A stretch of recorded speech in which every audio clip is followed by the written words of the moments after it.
Welcome, you sons of flowers, to Respawn Aim Fire. You thought I was going to say bitches. Turns out I did, but it was censored, and this is the uncensored version. Welcome, you sons of bitches, to Respawn Aim Fire, the kick-ass, irreverent gaming podcast where 4 lifelong friends gather to talk about video games. I'm Chad Michaelinis. We've got Holden DePardo over there. Hello. And we've got returning guest Treavor Bettis. Say hey, also, Trevor. hello. Fuck me 30. Oh, and our 4th lifelong friend is you. Yeah, you're listening. You're the 4th friend. Great. We'll just brush over you. You know, whatever. Just kidding. I love you. You're amazing. Thank you so much. If you would like to, if you find that joke hilarious and you want to support us on Respawn Aim Fire's Patreon at patreon.com/RespawnAimFire, you can do that over on patreon.com/RespawnAimFire for $1, and you can get a bunch of cool shit and help us vote and get cool wallpapers and shit. They are cool wallpapers. I totally forgot that when Asa was a guest a couple of weeks ago, we started a new interview thing where we interview our guests. And since you've never technically been like legit interviewed, I'm going to do this for you too on the fly. Okay. Are you ready for this, Trevor? Yeah. This is a segment called Read the Instruction Manual, and then you insert the guest's name. So this is Read the Treavor Bettis Instruction Manual. To find out a little bit more about you. I have 3 interview questions and some video game word associations I'll make up while you're answering those questions. All right. Number 1, without mentioning video games, describe yourself. I am a writer, podcaster, and cool dude, maybe? Ooh. That's accurate. That's What kind of writing do you do? Respawn Aim Fire stamp of approval. Hey. Yeah. You're fired. Oh, fuck. Wait, I meant approved. That's the stamp we wanted. What kind of writing do you do, Trevor? So right now I'm writing an urban fantasy novel, but I've written things like epic fantasies, horror stories, wrote a script once, meh. Yeah, I just kind of write whatever I'm feeling at the time, but I've been working on this novel for, since February. It should be done by now, but, you know, an office job didn't really let me do the writing I want. But now that I don't have that, fuck it, I can do whatever I want. Nice. Question number 2. Tell us about your podcast. My podcast is Difficulty Class. It is a podcast about all things Dungeons and Dragons, and I'm one of the hosts alongside Allie Deichman, who's my sister-in-law. And we talk about mostly Dungeons and Dragons, but other tabletop role-playing games sometimes, and we are either just having conversations about stuff about D&D or, you know, giving our advice or our takes on certain rules or role-playing methods. And we have a lot of fun. Oh, we also talk about Idle Champions a lot. Idle Champions, what is that? It sounds silly. It's a D&D idle game. Idle IDLE or Idle IDOL? Like Devon Sawa movie or like you shall not have idols like in you are Muhammad? idling. You are not doing anything. It's one of those games where, like, you set people to do stuff and then they just do it and you level them up occasionally and stuff like that. It's for some reason a shitload of fun for us and we love it. Cool. Question number 2 1/4. Did you see that Macaulay Culkin bought DevonSawa.com? What? Yep. No, that's amazing. What's the site? Macaulay Culkin bought DevonSawa.com. I don't know. You probably have no idea who either one of those people are, do you? I know who Macaulay Culkin is. Devon Sawa was a teen heartthrob back in the 90s. He was in the first Final Destination movie and Final Idle Destination, Hands. Idle Hands, Wild America with JTT, Jonathan Taylor Thomas. Wow, I forgot about that one. Mm-hmm. The JTT. It's a whole new world for me. I don't even know about it. Whole new world. Question number 2 1/2. Do you remember Anthem? Funny story about Anthem. I pre-ordered the collector's edition, like the high-end deluxe edition of it.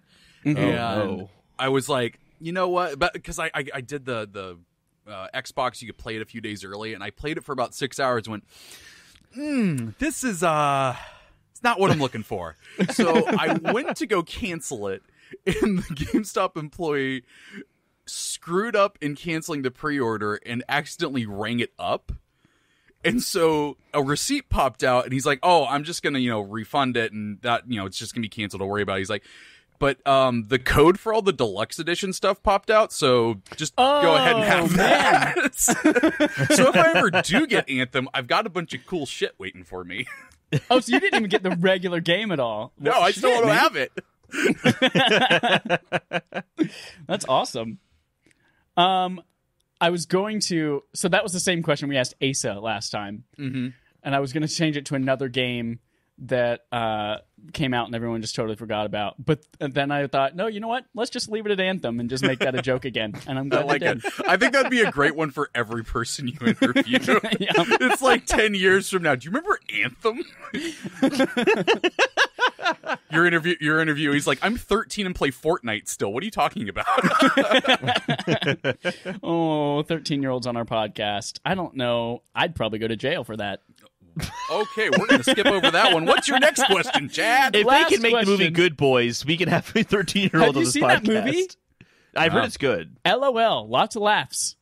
Lots of laughs. Especially in the first, half hour. And then, there's 10 minutes worth of laughs strewn out the last hour. I will Oh, believe the person that doesn't does sound that great reviews now. of movies. So, Fuck, I never did my Letterboxd review. I'm going to do that, and then I'll put it out. Then you will have heard of it. there we go. There we go. And then the last question we have for you, tell me about someone who truly inspires you. Oh, fuck. See, I got to struggle between this one because, like I said, I'm a writer and podcaster. I've been wanting to do podcasts for over 10 years, and I've been writing for over 10 years. So it kind of boils down between the writer side is inspired by Brandon Sanderson, who does epic fantasies and is an amazing writer. I kind of think he might be a robot because he puts out too many books too quickly. And then the podcasting side is Greg Miller. I've been listening to him since 2008 when I was in a parking lot in Ocean Beach, and everything I've ever wanted to do with a podcast is because of him. So I would say, half and half between those two. Dope. I think there's a lot of people that can relate to that. Question number 3.5. We How are long getting did you so live into in a weeds. parking lot in Ocean Beach? 6 years. 6 years you lived in that parking lot. I didn't live in it. No, I was a parking lot attendant, and I was out there for 6 years, and then eventually I actually moved from being a parking lot attendant to the supervisor of the restaurant in about 2 years after that. That's pretty hot.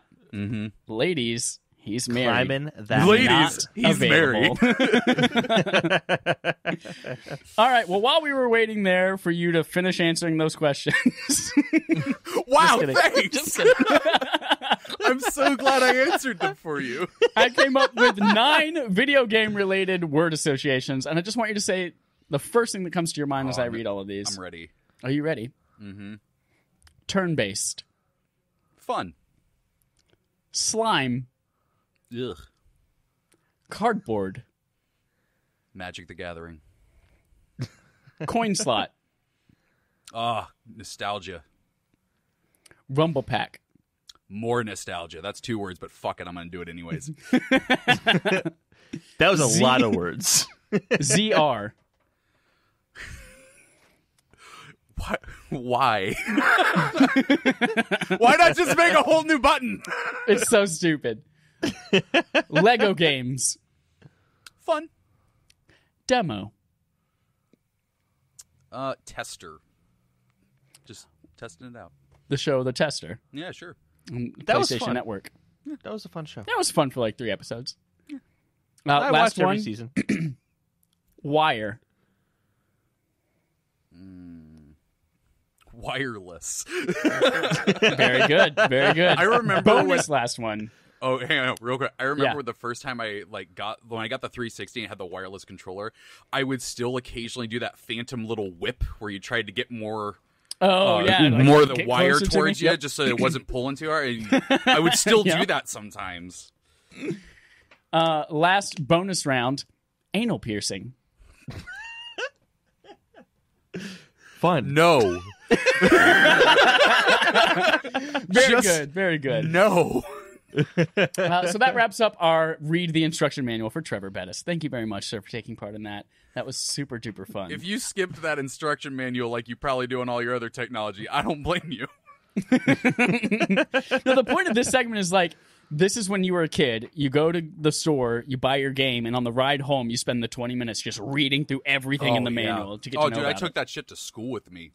Oh, hell yeah. And drew all the pictures from it in your sketchbook. Hell yeah. Mm-hmm. You know the Ocarina of Time Prima strategy guide?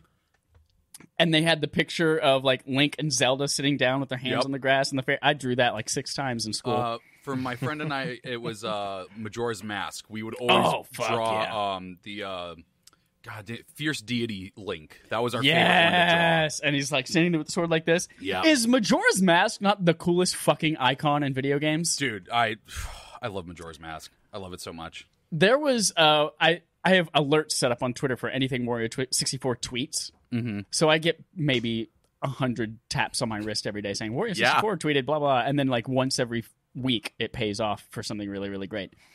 He tweeted the other day, Legend of Zelda Majora's Mask amiibo on pre-order for Amazon, and I was like, what? Opened it up, and it's Link with a Goron mask from Majora's Mask, and I was like, God damn it! They fucked that up. Yep. Anyway, we're not talking about Majora's Mask today. We are talking about some really cool stuff from Sony as far as box art goes. We're talking about some sales charts that might surprise you. Number 8 blew my mind. And we've got a Nintendo Direct debriefing coming up and Gears 5 impressions just around the corner. But first, we're going to start with our Sony Quest log talking about fucking Death Stranding again, you guys. Over an hour's worth of content for Death Stranding will be featured at TGS 2019, according to Dennis Patrick from GameRanks. This includes 50 minutes of content on September 12th and 30 minutes on September 14th. That's not necessarily gameplay footage, but that's a lot of Death Stranding. I don't want any more Death Stranding. I'm done with Death Stranding, let alone an hour and a half of it. I think Jarek is going to disagree with you on that. I'm just curious if they can overcome that really odd reveal at Gamescom. And 50 minutes alone is enough to say, hey, that was just a small portion what you saw earlier. Here's what the full game is like, and maybe that's going to amaze you. But if it's more peeing on mushrooms, I'm not going to be that thrilled. Oh, God, I literally was sitting here like, what weird reveal was it? And then, I forgot. I blocked that out. Yep. You wrote down that wasn't the only weird thing. To... Shaking babies. There's all sorts of strange stuff. Shake and bake those babies. Oh. Babies that wake and bake. What would have to be shown off to sway you back to being hyped? And I think the only thing is if they showed off some really fucking dope gameplay trailer of, like, Metal Gear Solid 5, you're calling down the lightning from the sky with your gauntlet and, like, shocking the shit out of people and, like, really awesome kick-ass gameplay. That's what they would have to show me, because I'm tired of seeing cutscenes about shit I don't know about and don't care about with people who are fucking confusing as hell to me, and I don't care about walking around and putting my ladder on mountains anymore. I'm done. For me, like, what I would need to see is, like, we've seen some gameplay about, like, what you're doing out in the world, like you said, putting down ladders and swinging briefcases at people. Mm-hmm. But, like, I need to see something in that moment-to-moment gameplay that I'm like, oh, this is what I want to do. I want to do this.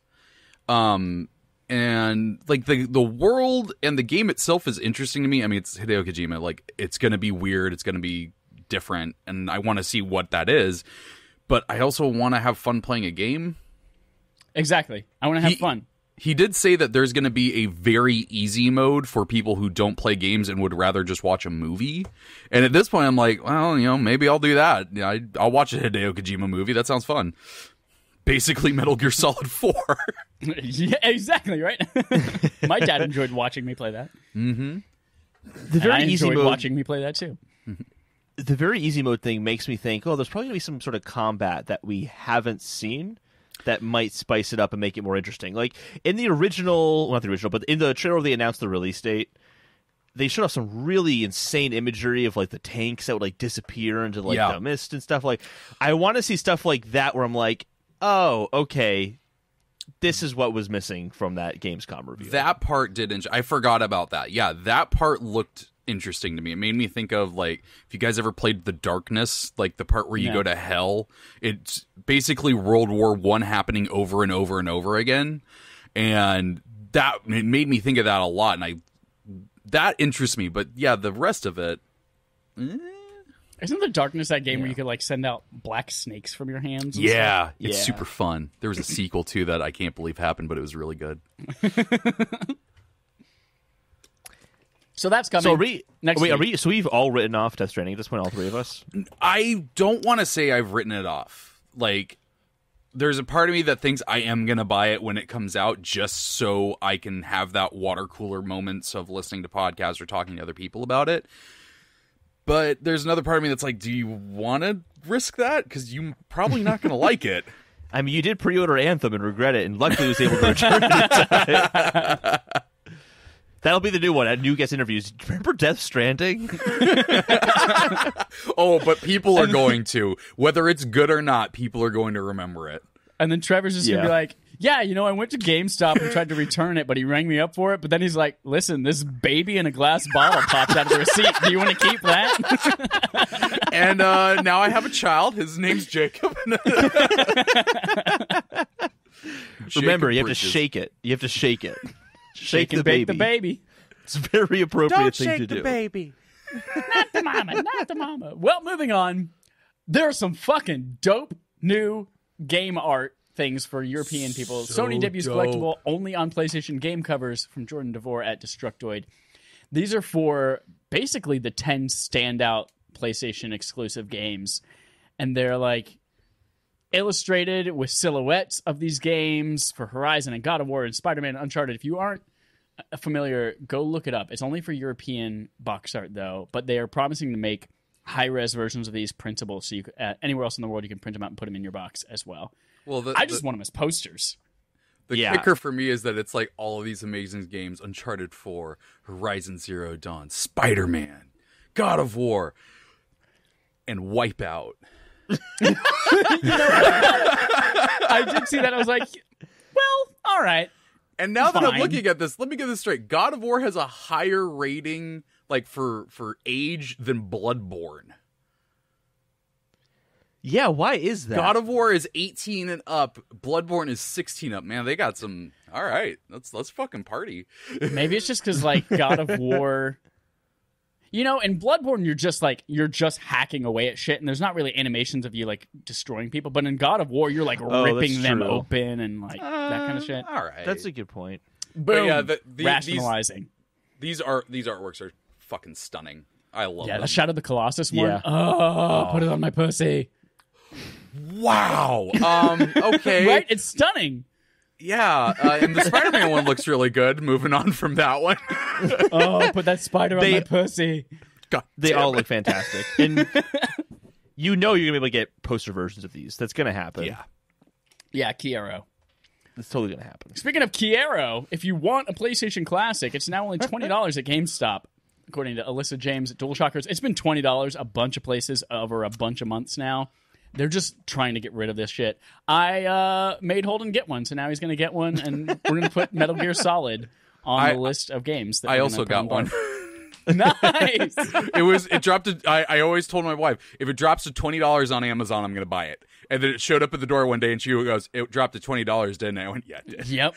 And I tell you right now, this thing, I could literally grab it without unplugging anything because it's not plugged into anything.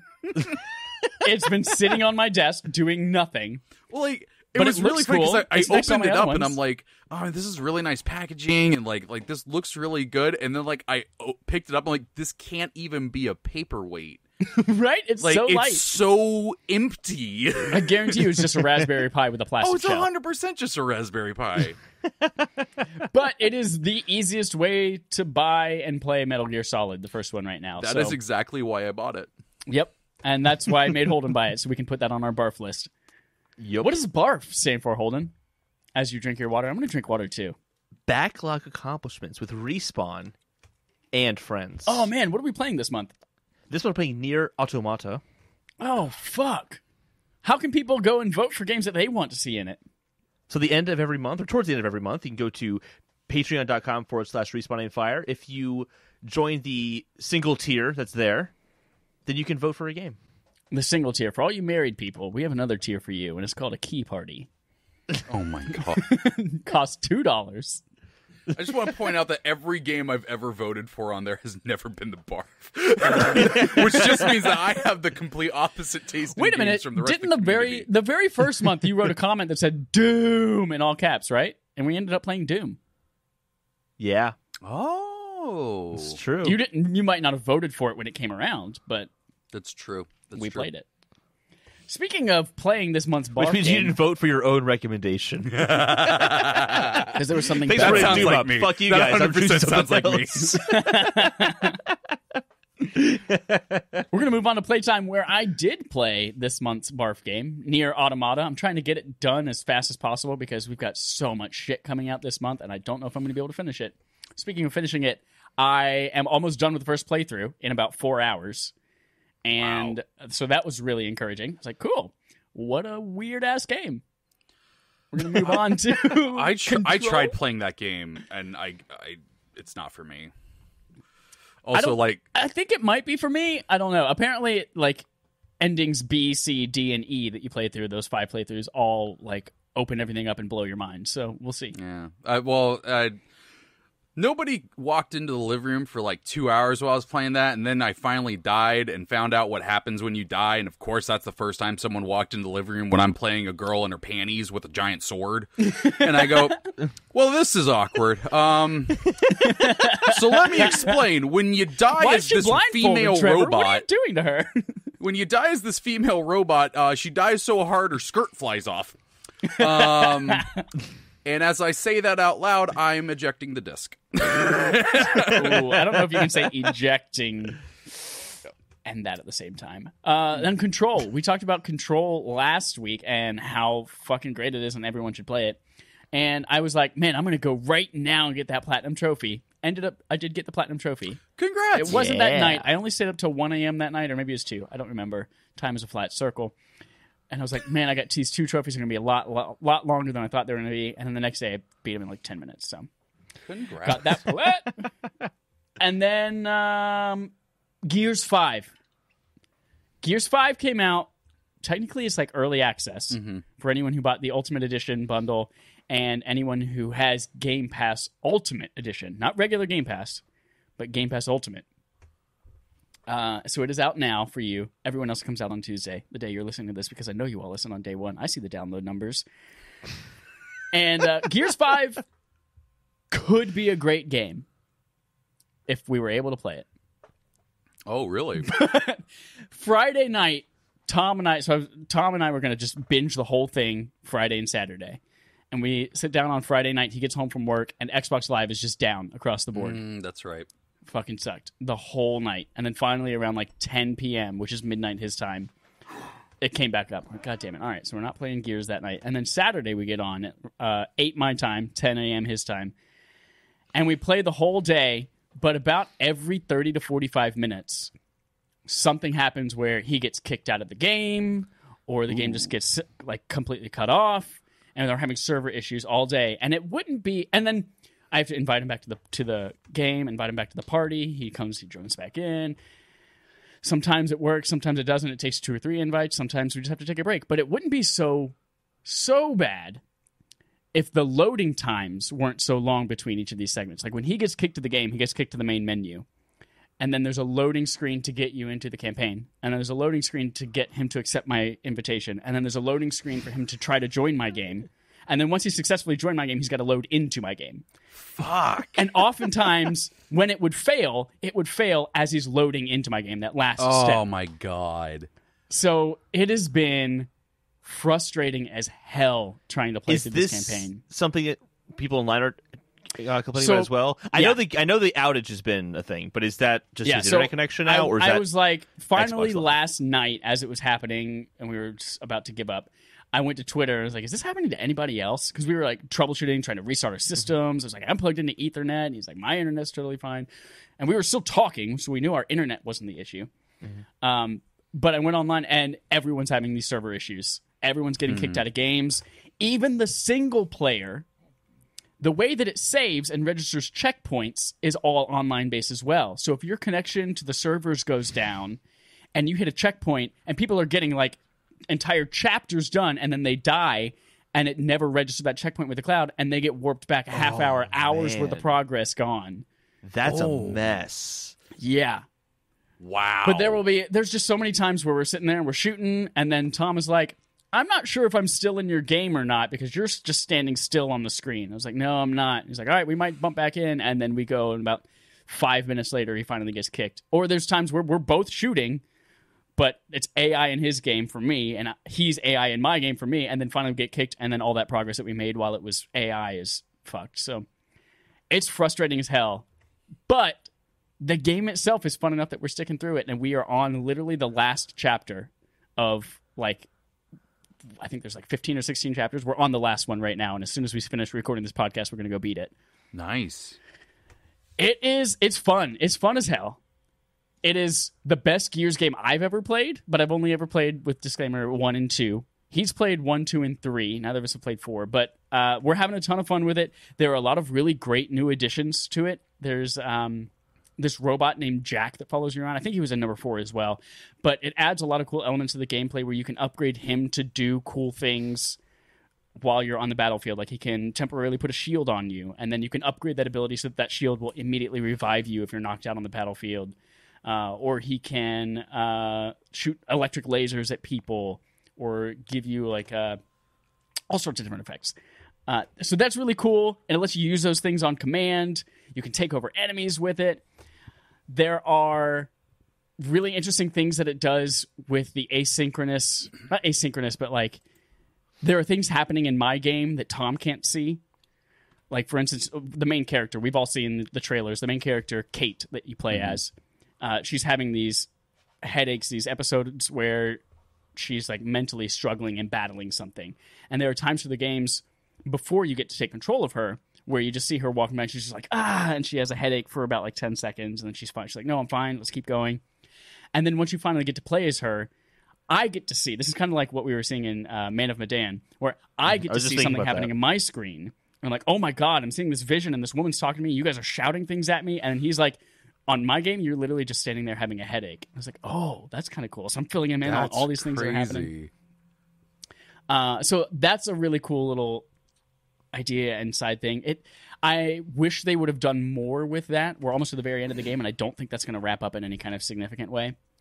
But the mechanics are fun. The boss battles are really fun. The new enemy types and stuff like that.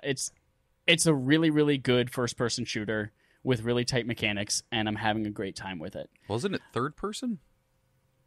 Yes, it is. Sorry, third-person cover-based shooter. It's a really great time. I think it is. Is this first person? You're playing as God pulling the strings on someone. It is the first Microsoft game in a long time that I will recommend to people. Did you play 4?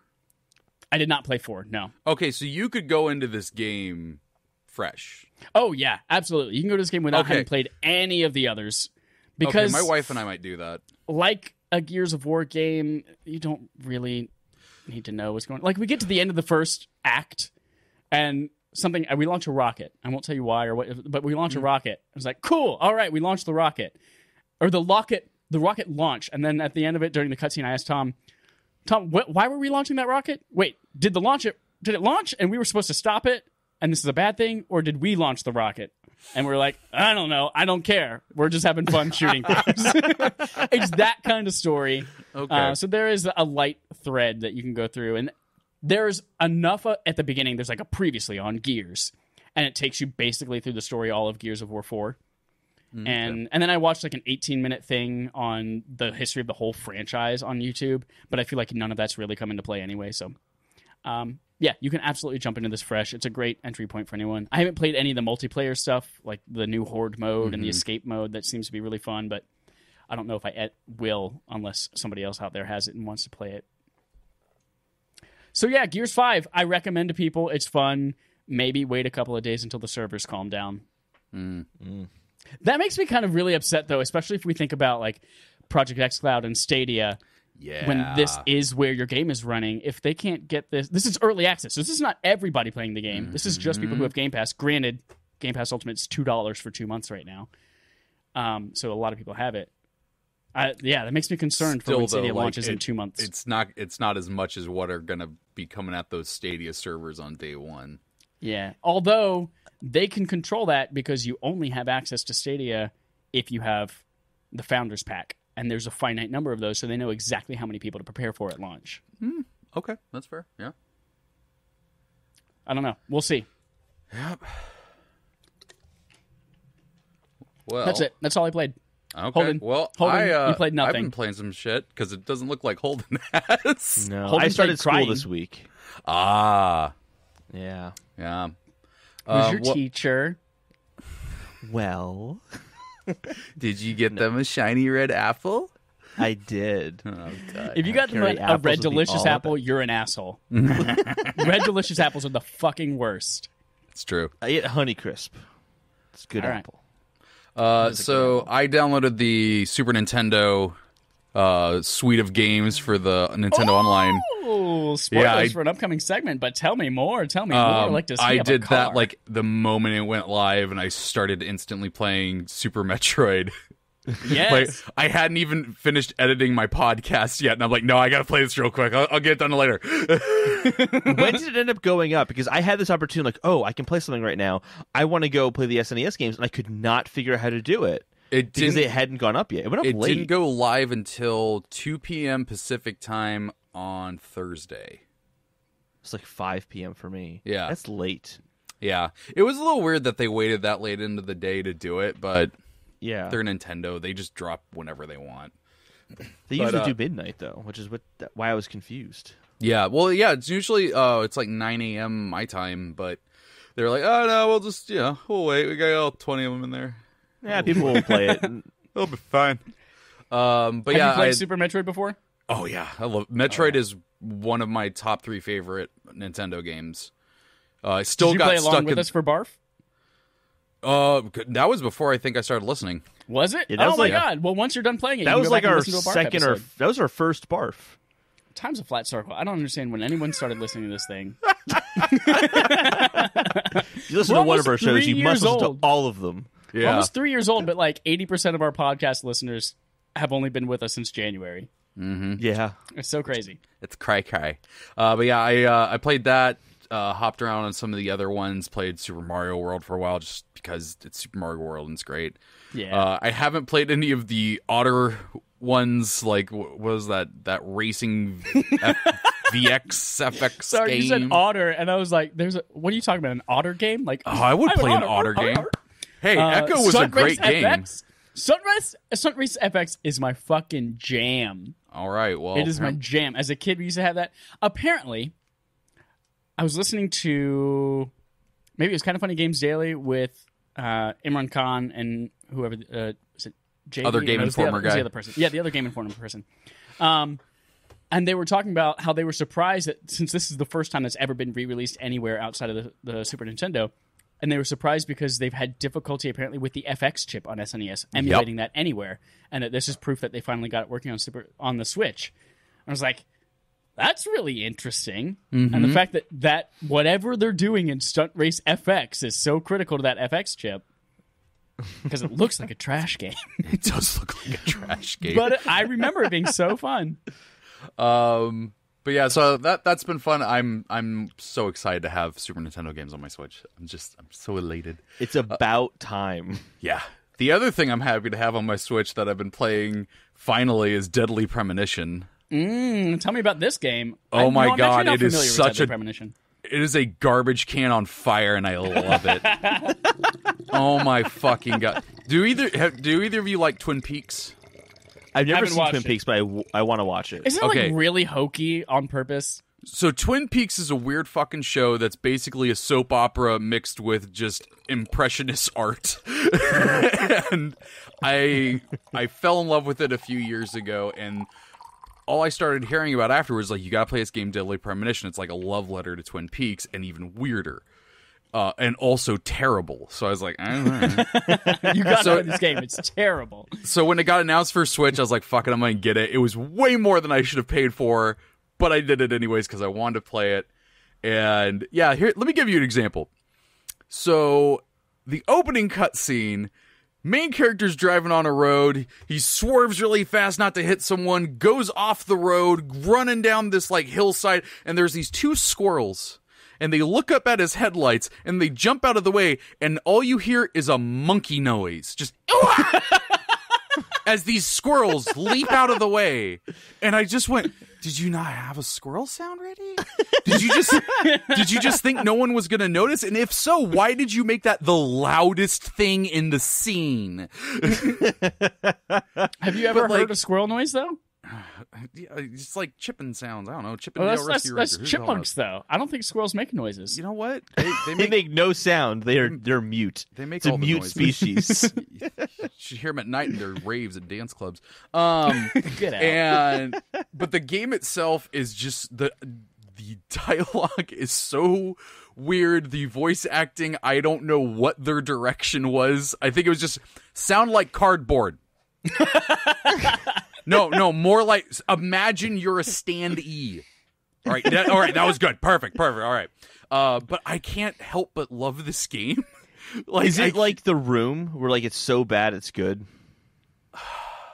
Like, sort of, but it's better than The Room, because there's actually been a few times in the story where I'm like, oh, that's really cool. I like that. Instead of just, why are they throwing a football again? That was a pivotal. Remember when the twist when Mark shaves and he doesn't have a beard?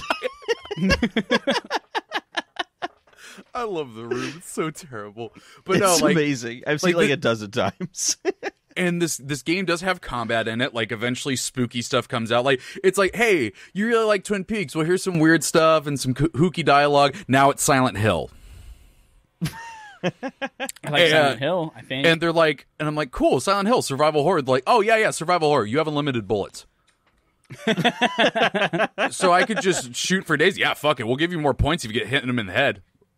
Oh, okay. I mean, that's different, but it's fun. I can't stop playing it. I love it.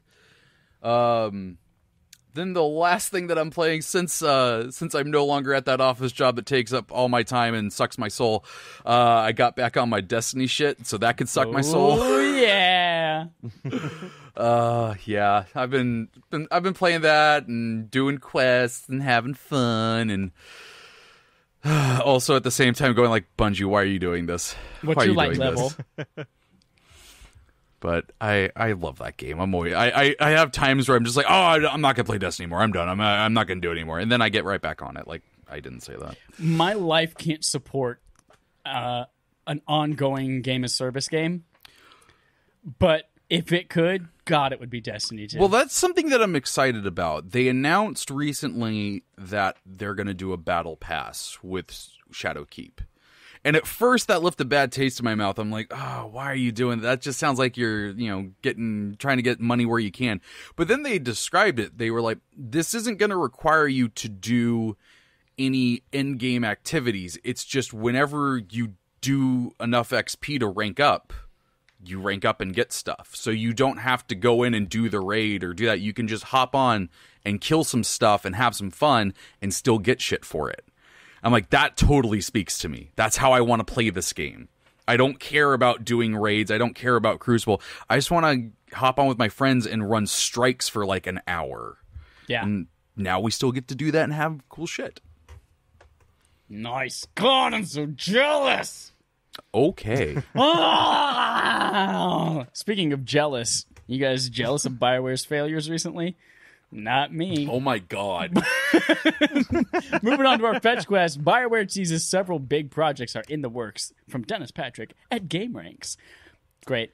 Cross my fingers for Mass Effect. They basically already said it, so I'm just We know excited. one of those is Dragon Age, and we know that that's been scrapped and restarted, so Oh God. We'll see. That Next Schreier Fetch Quest. article just made me so nervous. yeah.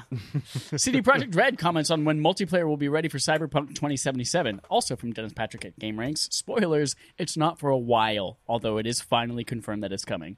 Yes, They're going to do get some through the single game. player DLC after the game comes out, and then something else, and then they're going to do multiplayer. Right, exactly. So they're gonna have their single player game, their DLCs for free, something else, and then eventually multiplayer comes out. Then Team Rocket event pays off for Pokemon Go from Matthew Handrahan at GamesIndustry.biz. Pokemon Go made the most money in 1 month last month than it, I think, has since it launched, right? Yeah, so the first 3 months were its biggest months, and this is the biggest month. It's the fourth biggest month, basically. Wow. So it's the first 3 months were the biggest, and then this month. What's interesting, though, is that they didn't get any money from me last month, but they got $30 from me this month because Unknown is only available for 1 week to hatch from 10K eggs, so you best bet I was buying them fucking super incubators like crazy. And I got 2 Unknown, bitches! Oh, yeah. Yes, I was Money well spent. Unknown debuted. You go for all 26 of them? No. I just needed one, and I needed it to be the amazing version of it, which is now just a 3-star version.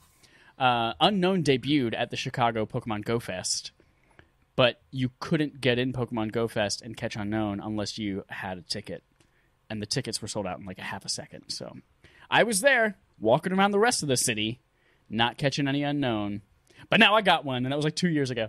Fuck yeah. Ikumi Nakamura! Speaking of not as fun, the cheery director from E3 2019 leaves Ghostwire Tokyo Studio from Eric Van Allen at US Gamer.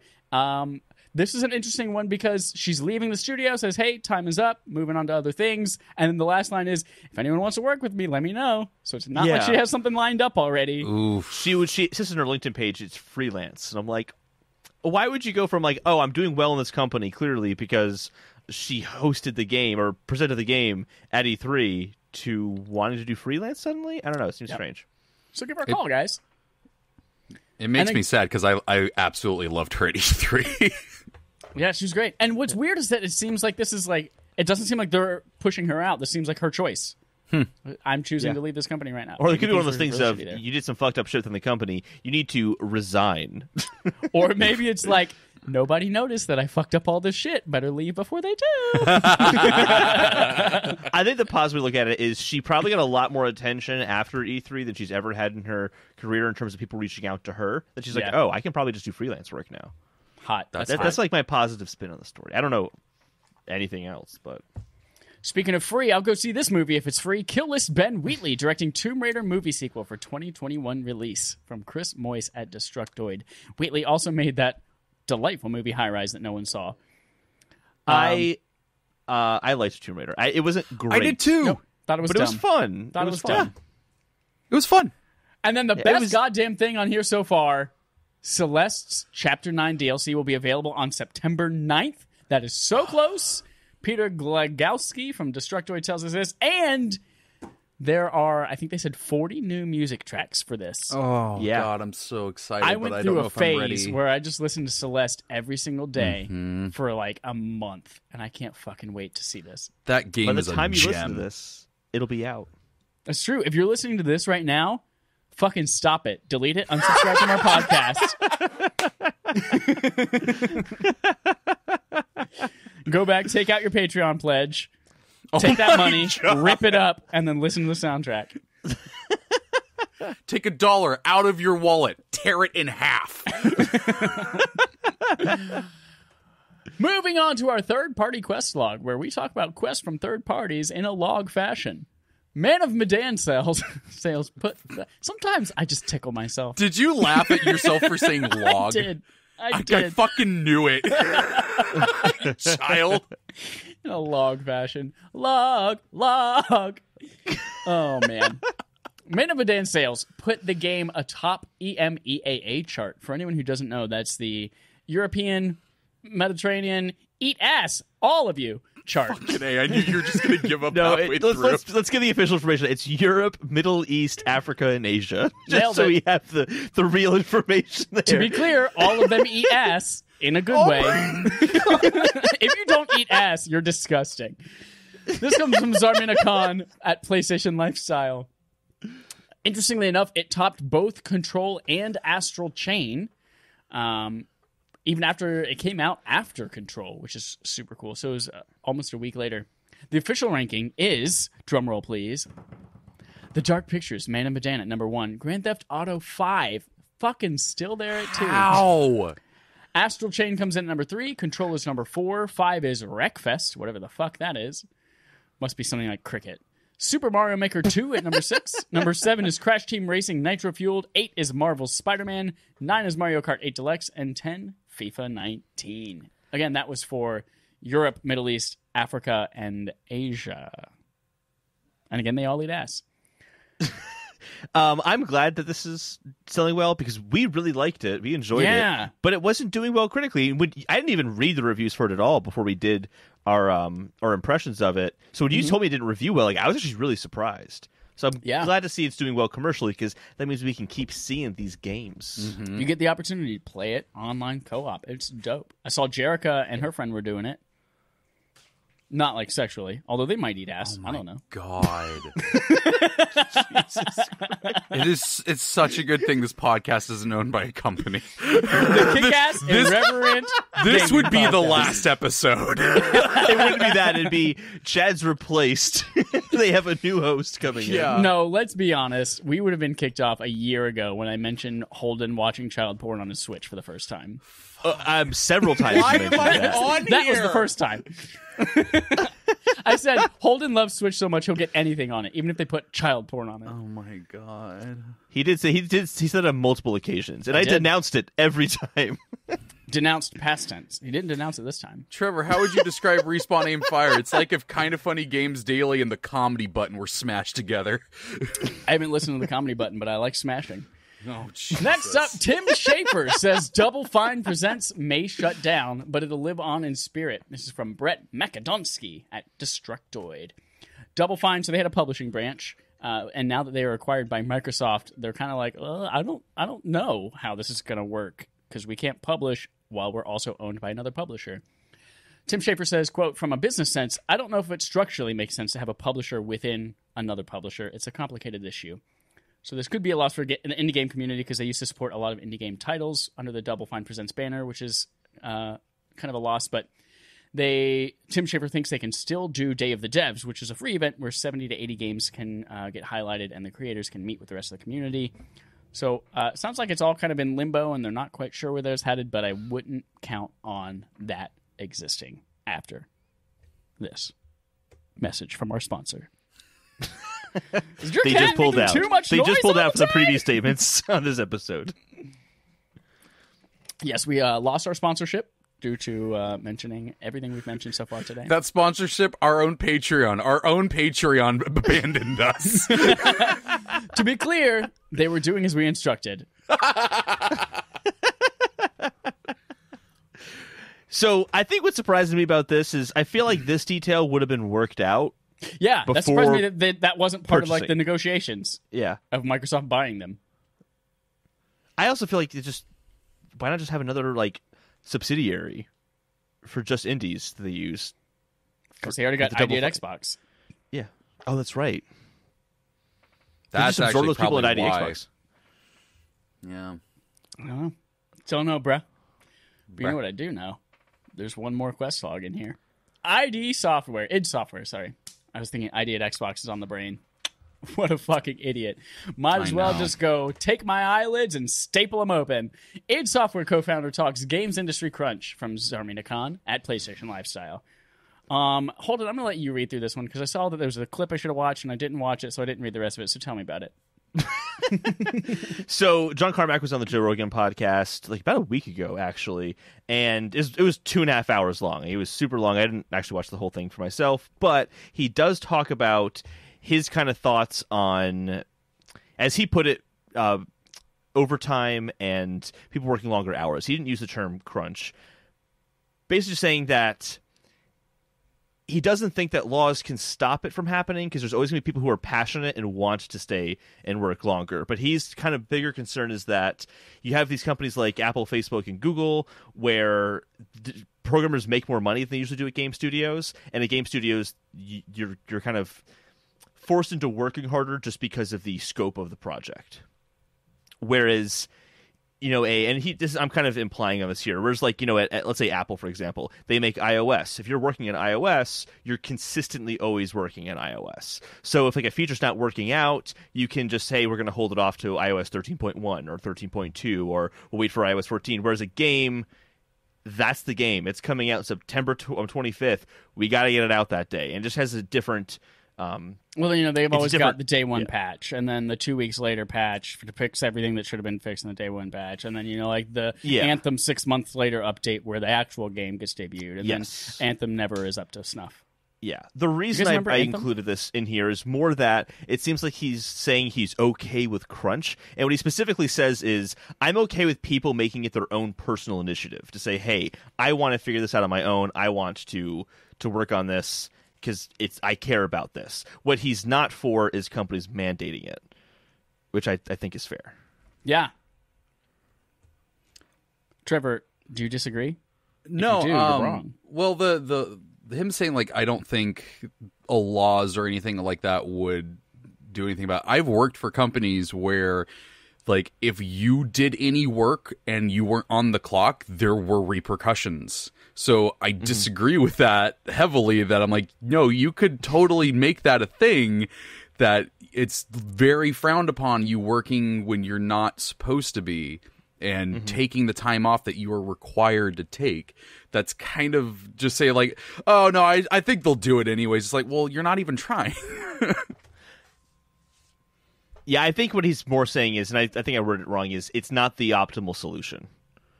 Because some people are going to want to work those hours. I won't disagree with that. I'm sure that there are some people that are like, no, I want to get this done. I don't care what it takes. But whatever it takes. Whatever it takes.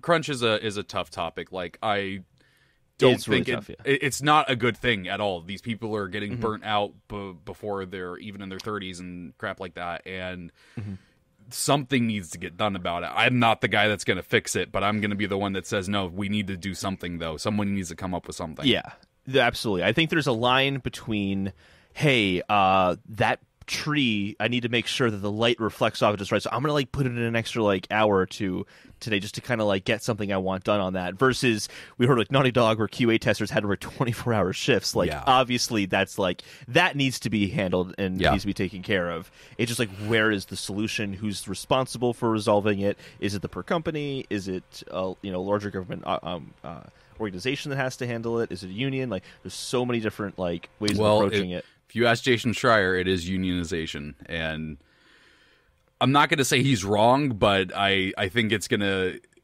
unionizing is going to be a uphill battle regardless. And I don't know if it's the correct answer, but it's an answer.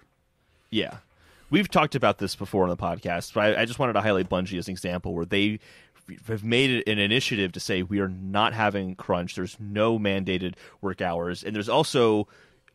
They also worked really hard to reduce pressures on people to feel like they had to work extra hours, even if it was not mandated. You just kind of socially felt pressured to do it within the company. And they've done tremendous work with that. They're completely crunch-free. And you see a lot of studios now who are making that promise. Well, it's good that Bungie didn't apply that pressure, because God knows their community does it for them. You go look at the Destiny subreddit. That place is a garbage can on fire as well. But I think that he's kind of just pointing that this is a passion industry. This is an artistic industry. And it's just going to be really hard to tell someone, I know you want to make this game better, but legally you can't. And I get that. I'm over here saying people aren't going to want to do that. But yeah, you're right. These people are artists. They're doing their art. And at the same time, I'm the same guy that's contemplating doing a 24-hour writing marathon. And I'm like, oh, no, that sounds like it's fun. I'll just write for 24 hours. Yeah, that's fun. I won't sleep. As long as no one asks me to do anything for the next 2 days after that. Yeah, exactly. And John Carmack has a great quote in here where he specifically says it's not so, and I'm paraphrasing here, but it's not so much work-life balance for these people, it's life balance for these people. They want to work on this because it's part of their life. It's not so much a work-life balance. The work is their life. Yeah. So interesting. I thought that was an interesting perspective, and I just wanted to make sure, because I feel like people are talking about it in terms of saying he's totally down with crunch. I'm like, not exactly what he said. Not exactly what he said. People on the internet took stuff out of context? What are you talking about, Holden? I know. That's ridiculous. It's incredible. Oh, my God. Are you guys joking? Just kidding. Moving on to our quest log for Nintendo. We've got a few things in here. We'll talk. Don't worry. We'll talk about the Nintendo Direct after this. I'm ready for it. But before we do, we have a couple of things we want to mention. First of all, Damien McFerrin wrote a feature at Nintendo Life that is basically saying he went back and listened to me several weeks ago, pitch this same question, and come up with the same answer. And he's like, I'm going to write a feature and claim that for myself. And it's like, give me money. So quoted from Elijah Freeman, VP of Games Division at Virtuous, ported LA Noire and Starlink and Final Fantasy X and X-2 to Switch, and Richard Ledbetter of Digital Foundry. This is basically the thing says, did I read the title of this? No, you I don't didn't. think I read the title. The title of this is, time. where does Nintendo Switch fit in the PS5 and the Xbox Project Scarlet Next Gen War? This is something that I brought up too. Is like, this came out mid-generation. Now that they are taking a leap, developers aren't going to want to make their games for a much lesser system now. So where does this fit in? I think this is also a main quest of ours a few weeks ago. Right, exactly. And I brought it up, and I pitched this solution, or what I think will happen as well. And somebody just fucking plagiarized it. So basically, what Damien is saying that I said is, rather than graphical differences making porting games from next-generation consoles to Switch difficult, the storage will be a bigger hurdle. The Switch storage already is a little bit slower than the hardware-based HDDs that are in the hard disk drives that are in consoles now. And with the upgrade to the solid-state drives, it's going to make that even more apparent. Super solid-state drives. Super solid-state drives. SSDs. And then, surprisingly, like, content will still be kind of scalable because graphics are scalable as they go from like a super like mud, dirt, cardboard graphics to like super high-end 4K HDR graphics. Doom is a good example of this. Doom, exactly, is a good example of this. And then rather than seeing ports of those games, the Switch, as Damien thinks, I believe, will fit in.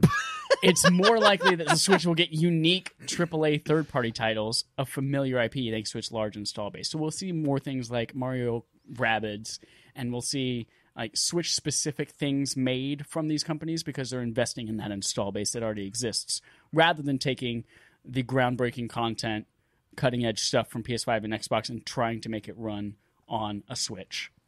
I agree, Damien. You're a brilliant man. I agree with that, but I think there's another way of wording it. I think the easy answer is it doesn't fit into that war the same way the Nintendo DS didn't fit into the 360 and PS3 war. Like, oh, interesting. The Switch, the Switch, like, yeah, it's a home console, but it's also like a portable. That's what Nintendo was banking on, was that they, no matter what, could always be like, oh, well, why don't you have the best graphics on it? Oh, well, it's a portable too. Oh, okay, well, I guess that works. And that was the same thing with like the DS, where it's just like, hey, we have a handheld that has like N64 graphics on it. And in 2004, people were like, that's amazing. And so when they angle it more as, look at what this handheld can do instead of look at what this home console can do, and especially with the Switch Lite that's coming out in a few days, that I think is the angle they're going to be going for more often.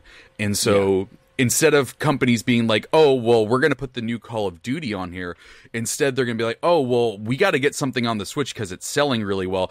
Screw it, get Modern Warfare 2 on there. I'm not saying that's going to happen. I'm just giving an example. Like they'll go back and put stuff on there because they want stuff to sell on Switch. Mm-hmm. Just like what they were similarly doing with the DS, though hopefully they make better things than Splinter Cell Chaos Theory for the Nintendo DS. That sounds like a winner right there. I think it will play out well. I think to build off your point, and something that, go back to our main quest from a few weeks ago, the handhelds are a much more reliable business for Nintendo. There's not been a handheld that wasn't successful.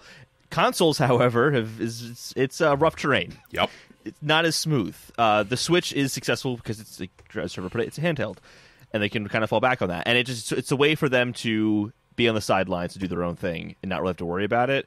But I do think that they're going to get higher quality games, because I think that they've seen that if a game comes out across all the systems, people will play it on the Switch first. Oh, people want to play high quality games on the Switch.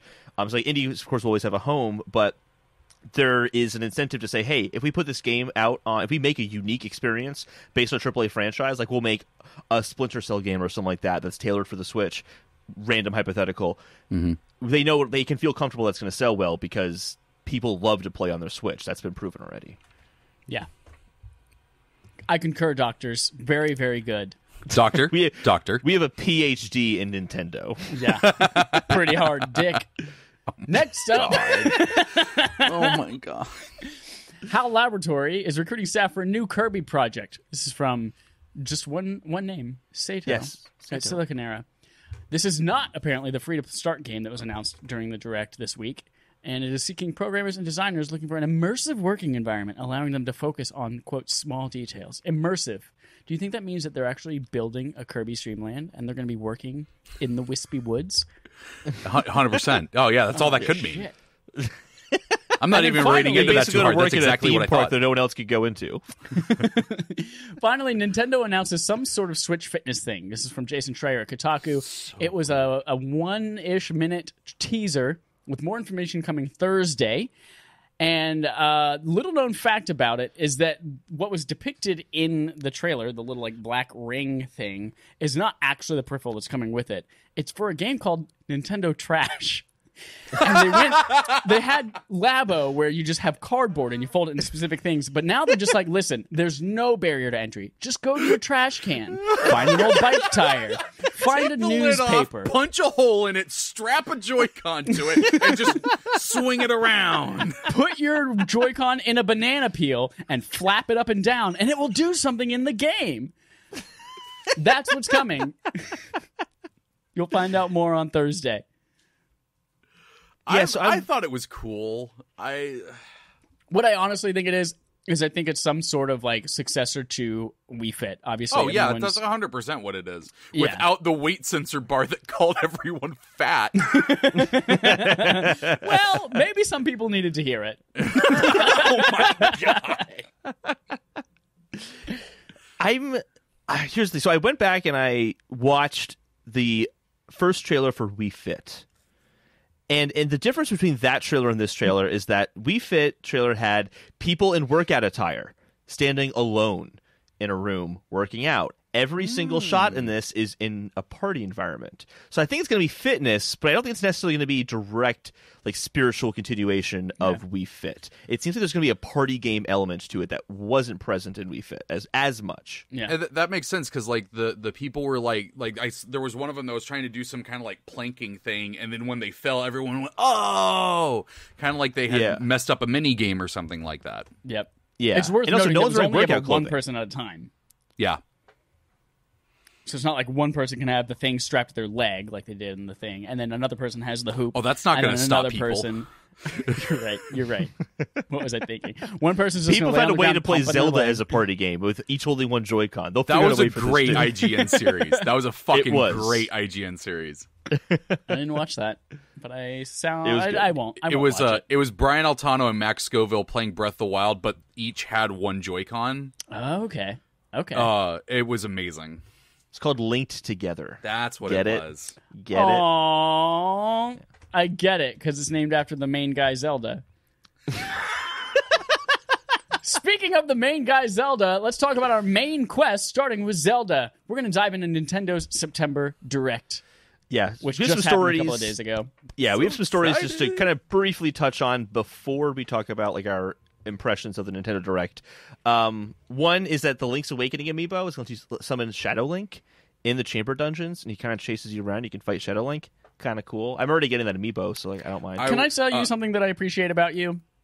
I What? appreciate that you pulled out 3 stories that were representative of this Direct, and one of them was a trash one about an amiibo that gives you a feature that you don't care about just because it's Zelda.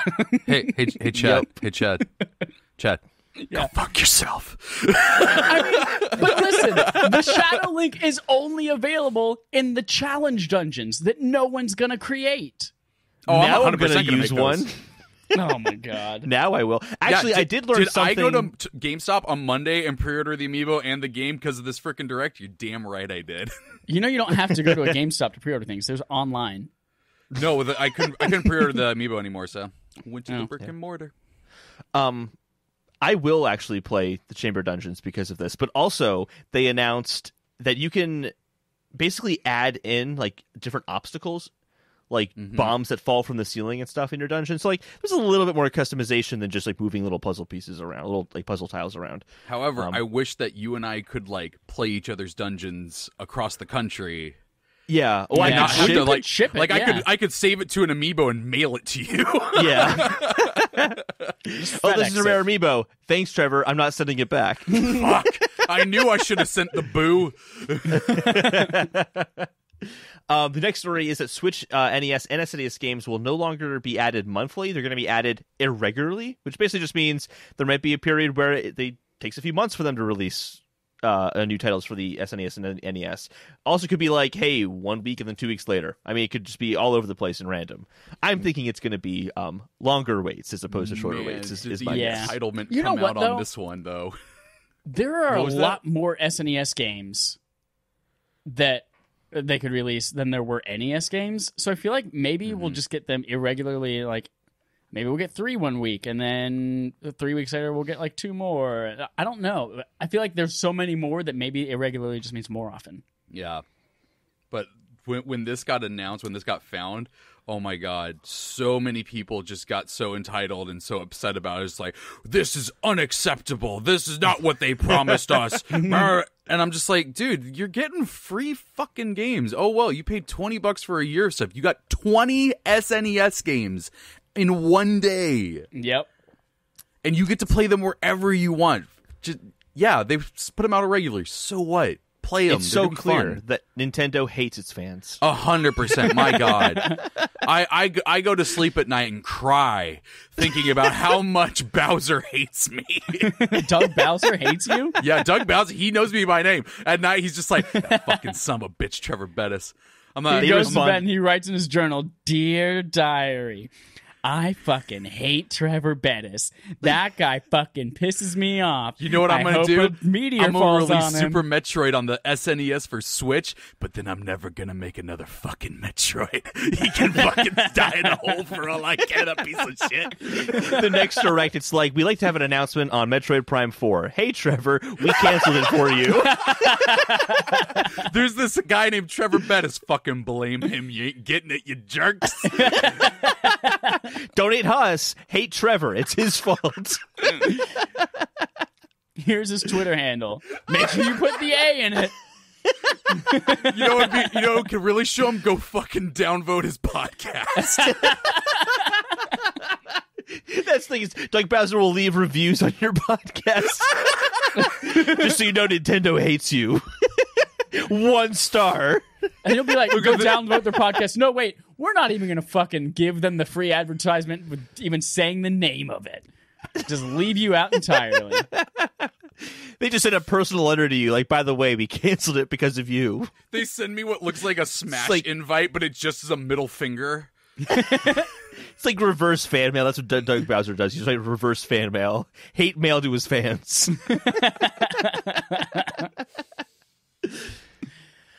Another thing that was And then- announced was Iron Galaxy is working on Overwatch for Nintendo Switch. That was pretty huge. It was leaked like a week before from that Overwatch Switch case that was up for sale. They also did the ports for Diablo 3, which is so great on Switch, So good. and Skyrim, and they also handle the PC ports of Crash and Spyro trilogies. Cool. Glad that's on another platform. I still played it and played 0 minutes of it on PS4, so... If it had cross save, I would 100% be buying it. It does with Steam, doesn't it? No, that was Divinity Original Sin 2 that has the cross yeah. save. Speaking of, there were a lot of things. This was a big direct. Yeah. And I think- This almost felt like it was bigger than the E3 Direct. Yeah.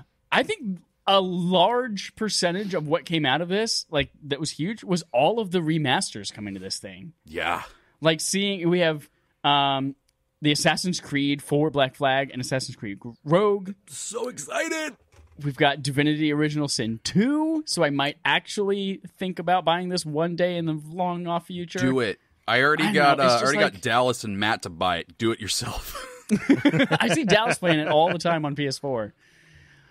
I just don't have time for anything other than Dragon Quest XI Shadows of an Elusive Age, Echoes of an Elusive Age S Definitive Edition. Man, that was really impressive of you saying that without choking. Okay, so this is not something I particularly care about, but the Xenoblade remaster from Wii to Switch. I saw somewhere with screenshot comparisons of it, and it is fucking stunning, the Yeah. work that they're doing on that. like what they came from to what it looks like now is like, holy shit, that's an entirely different game. Almost like on the level of Shadow of the Colossus from Blue Point. It looks really cool and really amazing, and I'm still not going to play it. Yeah, I still won't play it, but I appreciate the work that goes into it. That's the thing, is how many of these games that are announced, besides Deadly Premonition, are you going to play? I never played Assassin's Creed 4 because I got burnt out, but apparently everyone fucking loves it. And now that it's handheld and I've got time to burn on the bus. Dude, Assassin's Creed 4 might be the best one, and Rogue is just more of it. And Assassin's Creed 3 ran great on Switch, so I'm sure Assassin's Creed Black Flag will run just as well. It's because Assassin's Creed 3 was the worst one, so that's why it ran worse. Yeah, that's not how it works. Review score aligns with frame rate performance. I actually didn't hear about it. Did it really run like shit? It ran apparently not great. Yeah. Fuck. Yeah, so I'm like, I don't know if this is going to be a good deal. You might as well play it on a PlayStation, which you'll have access to on there. They announced Dauntless is finally coming, which is like should have been there day one, but that's cool that people can finally play that.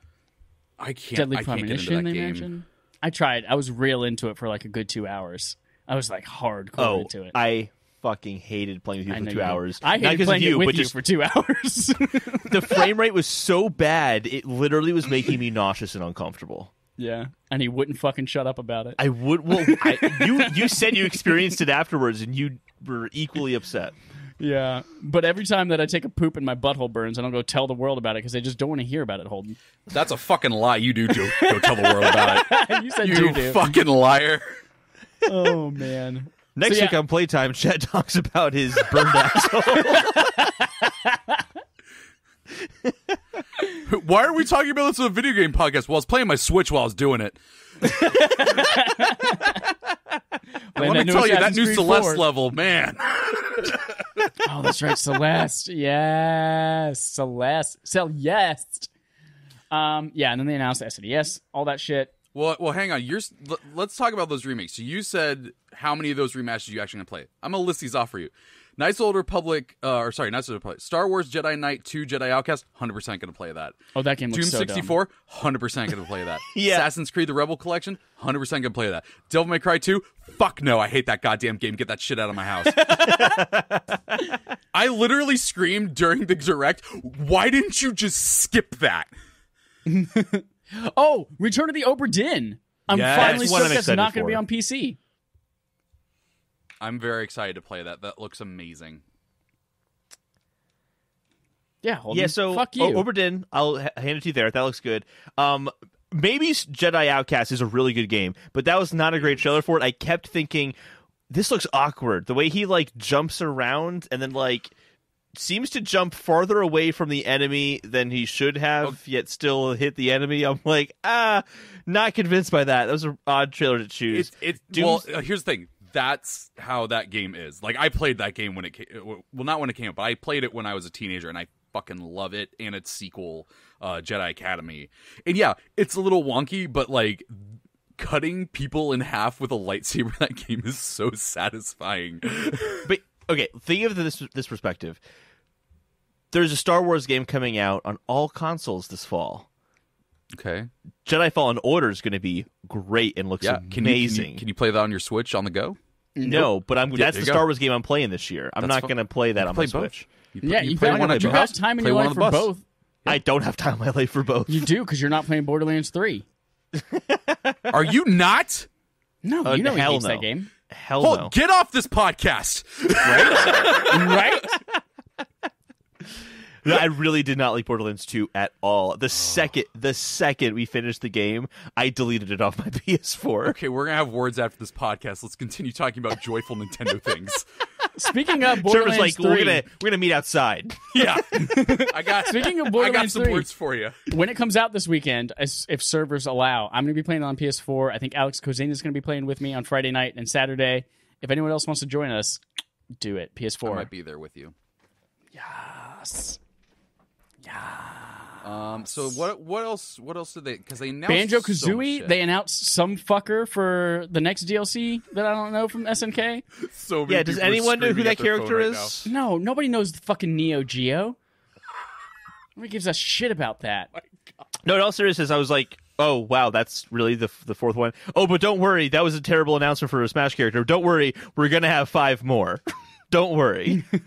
But it's so, not yeah, that all was for actually loss. huge. They're like, hey, we're introducing a lot more characters. There was so much stuff from the Undertale guy, Toby Fox, there. Like, there's a new Mii costume from Undertale. He did the music for that Game Freak game as well. Oh yeah, Town Hero? Town or whatever it is. Little Town Hero that, Little again, I'm Town not going Hero. to play. Nope. With a character named Axe who doesn't have an axe and uses ideas. There you go. But they showed off, they did like a 20-minute Banjo-Kazooie show-off thing with, what's his face afterwards? Sakurai. Yeah. And I was actually really, like, Banjo-Kazooie looks like a ton of fun to play. And I might just go back for 20 minutes to play Banjo-Kazooie on this thing because I fucking loved Banjo-Kazooie and I'm going to play him in Smash for 20 minutes. But Did you buy the Battle Pass or the yeah, I bought the Battle character? Pass. Straight up. Now tell me, it's going to really love me forever? Oh. Yeah, so I've got him. I'll play it. You know, he did this stupid thing. The whole presentation of that whole Banjo-Kazooie, he talked for like 5 minutes at the beginning. He's like, you know, last time I showed you us playing Hero from Dragon Quest, did you know I was actually playing with 2 controllers at the same time? One in each hand, side by side. That's kind of hard to do. You should try it with a Pro Controller. This time, if I put it one on top of the other and play with one of each hand, you might accidentally hit the shoulder buttons. So that's why this time I'm also going to play with it. It's like, fucking shut up. Just get a friend. We can hear people in the room laughing. Get a friend to control the second character. No, it really Jesus hits on his Christ. earpiece going, the stream's not working, just kill some time.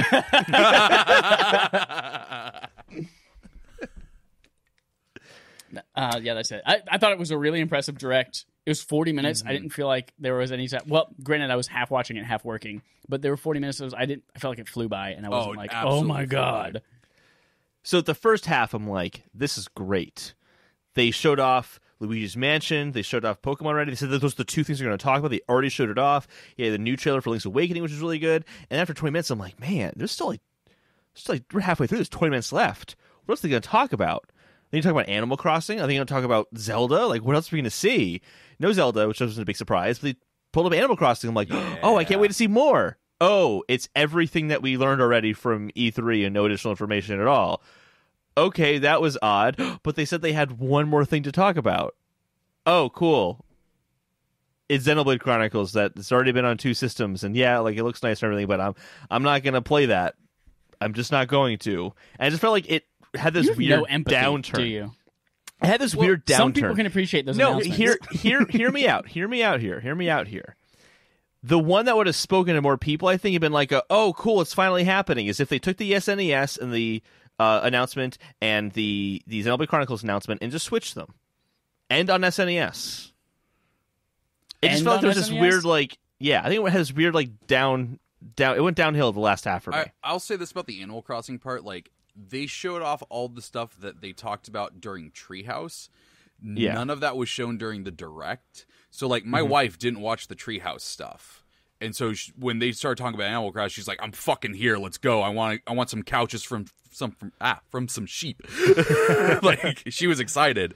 And I thought that was good. But yeah, ending on Xenoblade was a little weird, but I know there was a small niche market that lost their minds when that got announced, and that was their finisher for them. Like that was a perfect way to send that off. Yeah. I just thought it was Just fine. think about others and their feelings sometimes too, Holden. That's it.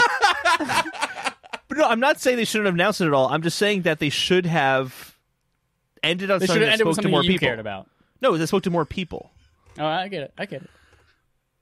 Well, Just like saying. considering like how much they showed in the SNES thing, like I do feel like that one whipped by real quick. They're like, we're doing SNES. Here's what's coming. It's coming out tomorrow. Bye. Yeah. Don't notice all the games that you really want aren't on it yet. I don't know. The games I wanted are Oh already yeah, there. 100%. Yeah. There are a few. But even like we got Chrono Trigger, we got the Final Fantasies, we got all the Donkey Kong countries, we've got a bunch of stuff that should I be don't think hopefully any in of the that near SquareSoft pipeline. stuff is coming. They got Super Soccer though. Oh yeah. Fuck I yeah. got yeah. Fuck and that yeah. that stunt Or as they call it in Race. Europe, eating ass. God fucking damn it.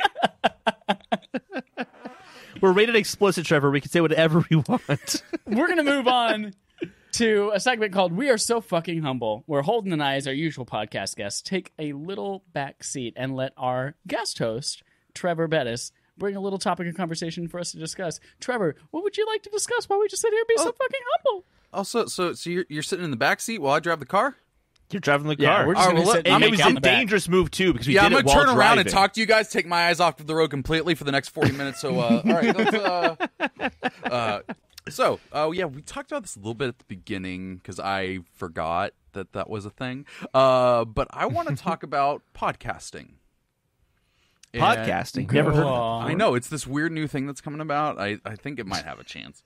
But yeah, like I said early on, like, Greg Miller was a big inspiration for me. I always wanted to do a podcast. I remember hooking up 2 SingStar mics to my laptop and recording on GarageBand and seeing how this would work. And then I realized, oh shit, I don't have anything to talk about. And like always wanting to do that. And then you guys wrote into Kind of Funny Games Daily. Well, Chad did. And I, wrote into you guys. I got to be on this. I fucking loved every minute of it. Like, I was jazzed into doing podcasting. And then Steven Dutzman's like, hey, download this app, Anchor. You can fucking record in your car. And I just decided on a whim, I'm going to start a podcast. I'm just going to do it after work. I'm going to record on my way home. Fuck it. Let's do it. And now I'm like over 50 episodes in. I now have a co-host. We have like an actual Twitter following. We have regular listeners. We have people writing in. I have people offering to like design cover arts for me. It's insane. And like I remember at the beginning of this year, literally messaging Chad on Twitter, like, how do you start a podcast? So like I want to know like what did you guys do? Like what like I know you guys talked together and were like we want to do a podcast, but like what did you guys do? Like how did you set up? Like where did you go to upload it and stuff like that? Oh, good question. So I think right off the bat, I knew that based on like some kind of Game Over Craigie show or something like that, I knew that Kind of Funny used SoundCloud. Mm-hmm. And then a work friend of mine used something called Libsyn, which now we're looking at possibly migrating to. But I was like, I know SoundCloud. That's a trusted service. They've got a large following. Let's fucking do SoundCloud. So I looked into like hosting on SoundCloud, what it would take, what do we pay per month for unlimited storage, that kind of stuff. And we just went with it. I think that's what's the most important is just fucking find something and do it. Mm-hmm. And don't be too concerned about the quality right at first. As you mentioned, 50 episodes later, we find I have a co-host. Yeah. I have, like it might start really scrappy, but then it's going to develop into something, and that only comes with practice. Yeah, So we jumped right into SoundCloud and sort of making it happen. The structure also changed a lot, too. Like, we started off, and the format now is we generally break it up by different companies or, like, third party, and just kind of group all news stories based on that. But we used to literally just start with no structure. Hey, Chad, you find 5 news stories. I'll find 5 news stories. And we had a segment called News War. It was the whole podcast. It was really bad. It was like, what was, like, we had to pick stories, but, like, if one of us... We had to each bring our own stories. Like, I bring my stories, and I don't tell you what you are, and you do yours, and then whoever had the most stories that were unique the most original to them, stories, yeah. It's like, well, that's fucking stupid, because then it's going to encourage me to get garbage stories. And then also, it doesn't matter, because if we both have the same... whoever has the most number of stories, by default, will win, because it's stupid. It's stupid. Yeah, it was awful. But, like, we did it, we kept doing it, and we just started to, like... It's like molding clay. You just kind of shape it, just... Over time, also, it becomes something great. Steal. Yeah, no, steal. Yeah, 100%. Like I would be lying if I said that coming up with doing a format for my podcast wasn't because you guys do that. I'd be 100% lying. Like we have a intro. How's your game doing? News. Housekeeping, my topic or hers, and then the other topic, and we have like a little in between thing about talking about DM's Guild, and then listener questions, then the outro. Like that format, I thought up because of how you guys do your stuff too. So yeah, stealing stuff like that's not bad. Like it's obviously, don't call it Ryan's subscriber interrogative. Don't be that guy. But like that's totally fine to do. Yeah, steal, especially if you're starting out and you're like, don't know where to go, but you want to get started anyway, steal, and then eventually it's going to evolve into something that's unique to you. We did this recently with Affable Idiots, where it straight up is a ripoff of Kind of Funny Podcast, formerly Game Over Greggy Show, and it's just people bringing topics of discussion to the table, and we go through one by one. And they don't do that style any longer, but that's how they started. We're like, well, let's fucking do that. And now it's kind of evolving into this weird thing that's awesome and hilarious. Oh, it's God. kooky and Jesus crazy. Christ. That podcast. There's a reason. Like, I've been apprehensive to ask if I can be on that one because I'm like, I don't know if I can handle that one. I don't know if I can do that one. There's talking about Taco Bell and shit, and I don't know. I have taken about backseat to that Jesse and Chad just being completely crazy and ridiculous. There's been several times listening to that podcast, I'm like, I wish I could see Holden's face right now. I wish I could see what he was doing because he's completely silent. No, so I used to hang out with just Jesse and Chad all the time, so I'm used to their antics. I'm all there for was it, something so. today when we were recording, and I noticed like, wow, I've just been sitting here watching you guys talk for like a good 5 minutes. This never happens. What's going on? Something you and Jesse went off on a tangent about. That's another good thing to bring up, though. So how long would you say between one of you first bringing up, hey, we should do a podcast, to putting up that episode, that first one, do you think there was? Just ballpark. We made our test episode just to just talk and just kind of see what it's like. I think it was like, how do we record that, two and then mics the at next once week, on one computer? Like, we did that. Yeah. And was that And like then- the same day you guys talked about starting one? No, that was 8 months, 10 months maybe. Yeah. Okay, so that's my Yeah. thing. So how long do you think it was between coming up with the idea for Affable Idiots and then having a cover art and fucking uploading it and doing all that shit? You think it was? So we knew. I don't know. We did a poll in. When was it? It was after the Kind of Funny Games Daily shout out. Maybe it was like April. Or like, what do you guys want from a Patreon, or what do you want from our podcast that you're not That's already right. getting? Yeah. And a common theme was, I want a podcast where we just hear you talk about random shit. And we talked about like, one day maybe we'll have a second one where we'll talk about movies, or maybe we'll have another one where we talk about TV. And then so we knew we kind of wanted to do a second podcast for a while, but we didn't really know what. And they were like, what if we just talk about anything? And then I asked Jesse if she'd be interested in it, because I moved in April. Yeah. I lived with Jesse for 7 years, and I moved here. And it was like, I know this kept Holden and I together after he moved, and I really want to keep in touch and stay in a friendship with Jesse. So I was like, what if we just include Jesse on this? And Holden's like, yep, let's do it. And then we set a deadline. I want this to launch June 1st. So I think that was maybe 4 to 6 weeks before like I had podcast art up. We decided when we were going to record our first episode. We like got logistics worked out, made sure Jessie had a mic and knew what she was doing there. We had like a test little screener episode there too. So yeah, it was like 4 to 6 weeks before when we finally got serious about it and decided, let's make this happen. And I think that's so cool, and like shows how far you guys have come with doing podcasts, because you went from talking about it for 8 months for one of them to doing it in 4 weeks for the other. Yeah. Like that's awesome, and it shows that you guys like know what you're doing for the most part. Chad knows what he's doing. I kind of like have a hook and just kind of hold on from behind. Hey, that's a lie. my You boots, remembered to that's the send me the show notes today. But yeah, like the thing though that I think if people are interested in starting one is ripping off the Band-Aid and just doing it. Like, Yeah. Steven Dusman came on here and was like, just fucking do it. Do not think about it. Pick a subject and just start talking. And that's why I did it. Like, I literally, you guys released that episode, and I released my first episode that same day. And That's awesome. yeah, and it was because you guys talked about it and had him on there, and it because I didn't worry about how it sounded. I literally recorded with an AirPod in my ear in a noisy car on a freeway, just talking about my 3 favorite spells in Dungeons and Dragons because my friend on Twitter said that should be what you talk about. And knowing that I wasn't going to be this quality and I wasn't going to go on for an hour, it was just me talking in my car for 15 minutes, relieved all of that pressure of being like, oh, it has to be perfect. And that's the thing. It doesn't have to be perfect. No. If anything, it's kind of cool to say, hey, this is where we started and look at where we are now. Yeah. Yep. Well, And if you- like, Oh, sorry. If you want to be if you want to be perfect, then are you going to have a stagnant show where it's always that forever? Like, you're learning. Yeah.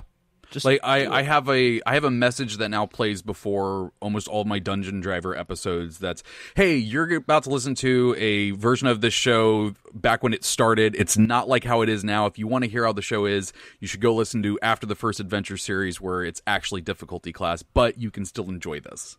Like, I didn't want to take him down because it's like, that's how this started. Yep. I still want it.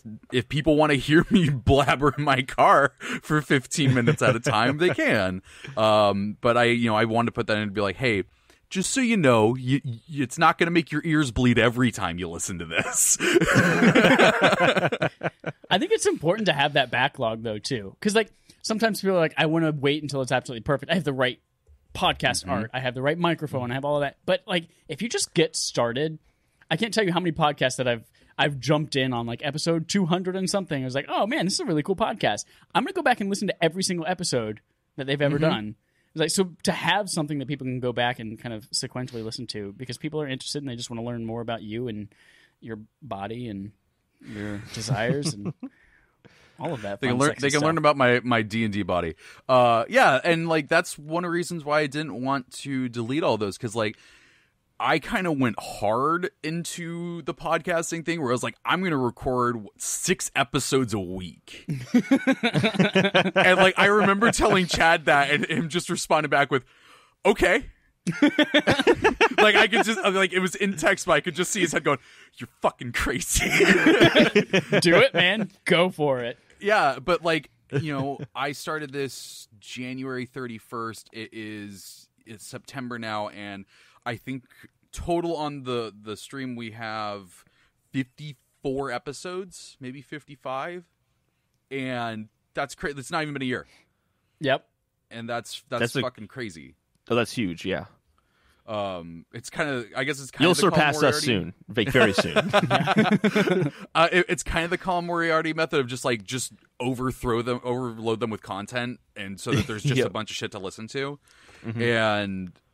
Yeah, it's kind of fun doing that. But one of the things that I'm having trouble with is, and Allie and I actually talked about this recently on difficulty class, and it was more aimed towards being a DM. But, like, earlier in this episode, you said, what do you do? And I said, I'm a writer and podcaster. And literally in my head, as I said that, I went, wow, that is the first time I've ever referred to myself as a podcaster. Do you guys ever find yourself having imposter syndrome with this? That you're like, oh no, I'm not actually a podcaster? I have that in every aspect of my life ever. Always. I go to work, I do my job, and I'm like, oh God, everyone's going to think I'm a fraud. I come here, I do this. This is the day. They figure it out. If only they knew I'm sitting in my San Francisco apartment in front of a TV and I'm just talking about shit. I didn't read any of these stories. Nobody knows. So yeah, I have that all the time. But I do embrace the title of podcaster, mostly because I don't like telling people what I do for work, because then it just leads to questions that I don't want to answer. So I lead with saying, I play video games, I have a podcast. That's me. What about you? What do you do for work? Yeah, actually, now that you're asking the question, like, I don't know if I've ever referred to myself as, like, a podcaster before. I don't know. Like, it's just kind of like this fun thing that I do when I get to talk to Chad and hang out with cool people, and I like video game news anyway. So I don't know. I just kind of like something I just do. I just do the do. You do the do. Do the do. Sometimes you boo the do. But I think you're right though. Like, that is kind of like what I am. That's what you are. That's what you are as well, Chad. Well, I guess Chad's a podcaster. I don't know. It counts. Like, well, think about it this way. Like I talked to Chad on Twitter before, listening to the show or anything, because it's kind of funny. But, like, I literally only knew you from this podcast. Like, the first time I heard or interacted with you was on a podcast. So, like, to me, I'm like, yeah, you're a podcaster. Yeah, I don't know what the fuck I'm doing. You've been doing this a while. I think a lot of people hear that too. Like, back when we were doing 2 guests a week, every single week, a lot of people were like, oh my God, do I have the right equipment? What do I do? You guys are so much more professional. We also, like, made up this really fancy professional, like, welcome to Respawning Fire. Here's some questions you might have. So we, like, looked a lot more professional. We're like, no, we're just Holden sitting in a basement with a bed sheet behind him. Yep. We don't know what the fuck we're doing. Where people are just like, oh my God, you guys are doing this. Is amazing. No, we're just people doing the same thing you're doing in your home with a bedsheet behind you in the basement. Yep. Well, it was kind of funny because like before that episode, like I was having that. I'm just like, oh God, like I'll just use my wife's old Yeti snowball that she had, and it's pink, but fuck it, well I'll use it whatever. And like I was like, I guess it'll be fine. And then I get in here, and yeah, you guys are like this. I'm like, oh, I'm fine. This is fine. I don't gotta worry. We're in a very high-end studio. It costs at least $50,000 to produce. You got to have that studio before you get podcasting. Otherwise, it's just not worth it. Oh yeah, like you got to. Allie and I obviously. record in my kitchen. Like, yep. We recorded in. No, sorry. Go ahead. I cut you off. Every episode, I have to like noise reduction the fans because it's too fucking hot here. It's like this is not a noise controlled anything. Can I tell you, if you ever get a couple $100 that you can spare, there's a plugin called Crumple Pop, and it's noise reduction and echo reduction, and they are the fucking best. Okay. Especially if you're doing it in a room like that, or like when we have Dallas records just like into a phone and it's like babies crying in the background and stuff like that. And so just like slap that on the guest sting, and it's just like, oh, thank God. So I haven't actually talked about this in difficulty class. I did come up with another question after this. So don't let me forget. But I actually recorded an adventure series with Dallas, Matt, Ryan, and Dusty. Yeah. Dallas didn't realize that his kid's lullaby was on in an open door. And then my mic was set on the wrong setting. So like I sounded like I was all the way across the room. So much so that like if I didn't fuck with the levels, his kid's lullaby was louder than me. And so like that was probably like my biggest learning moment of podcasting, where like we recorded 4 or 5 hours that are gone. Like I couldn't salvage it. I couldn't just edit the myself out of there. And I just hung out with Dallas this week, and he felt so bad. He feels so bad. And that's the thing. Like I've told him so many times, I'm like, dude, don't fucking worry about it. Shit happens. I fucked up too, because like if it was just Dallas, I was gonna sit there and go through every pause of his audio and nullify that sound. But when I realized that it was mine too, that was when I was like, all right, fuck, I can't do this. This is gonna take twice as long. So that was a big learning moment for me. And I do want to do another one with them.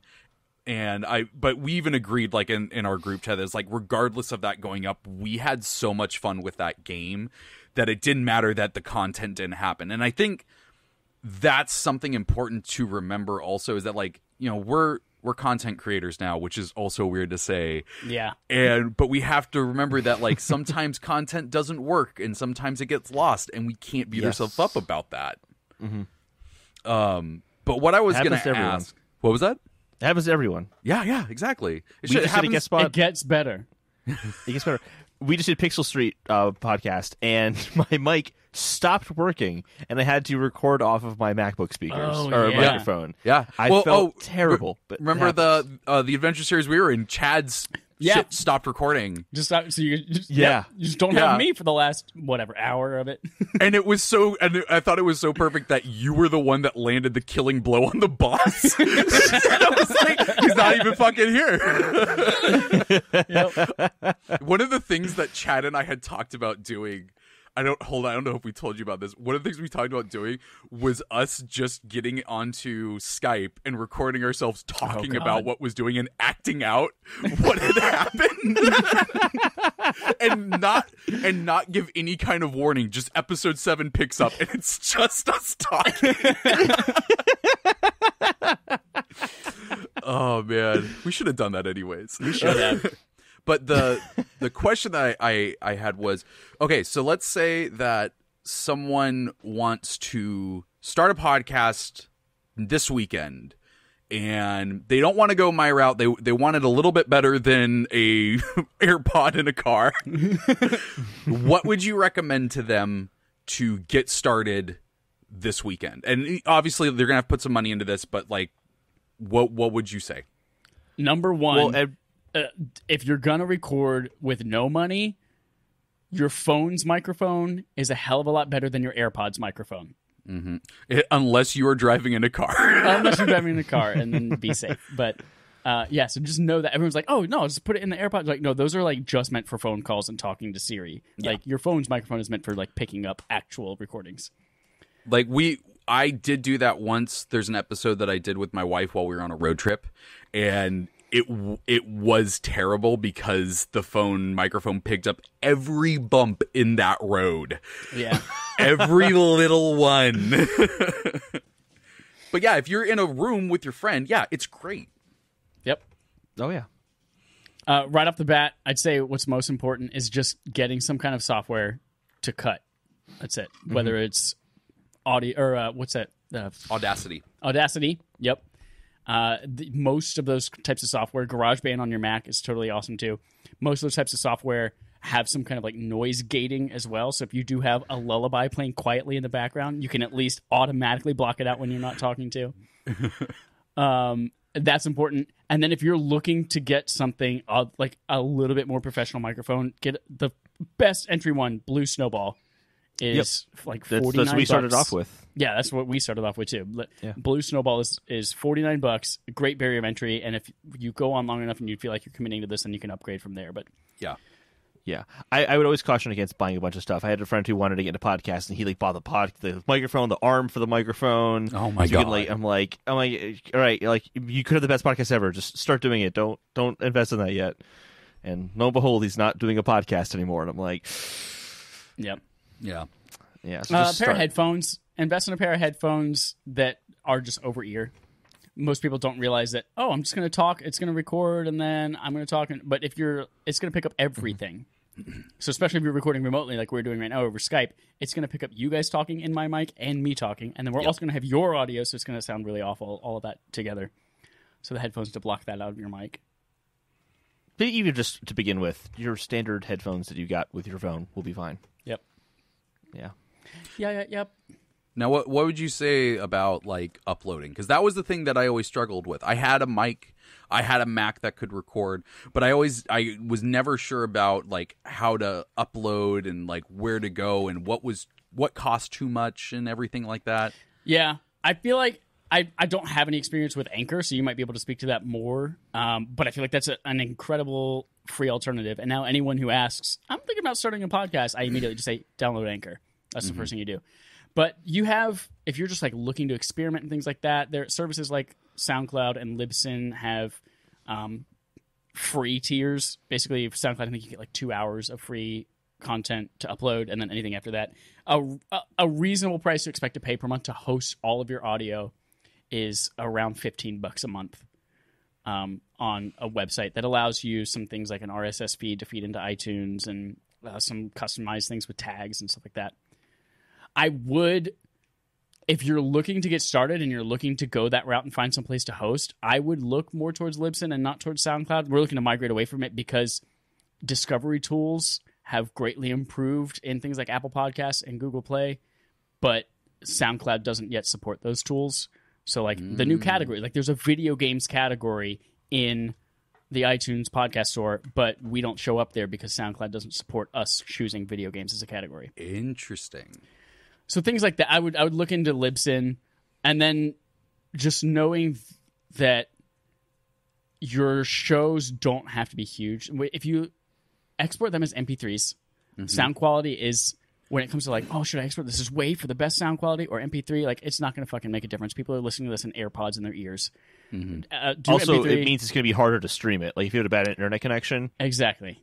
Yeah. Do a low MP3, and then you can store a lot more for the price that you're paying. Especially if you do go to, like, SoundCloud's unlimited storage, but other things you have like 50 gigabytes a month or something, like caps like that. So MP3 is totally fine. Don't worry about doing that super high quality WAV audio. Lossless, all lossless. All lossless, all the time. But I feel like those are the two big players in the SoundCloud. I've done a bit of research, and those are the two big players in like in the podcasting hosting, and then Anchor. I don't know the deal with Anchor. I know that they like have an ad that they play, like the podcast you just listen to, and I assume that offsets the cost of it.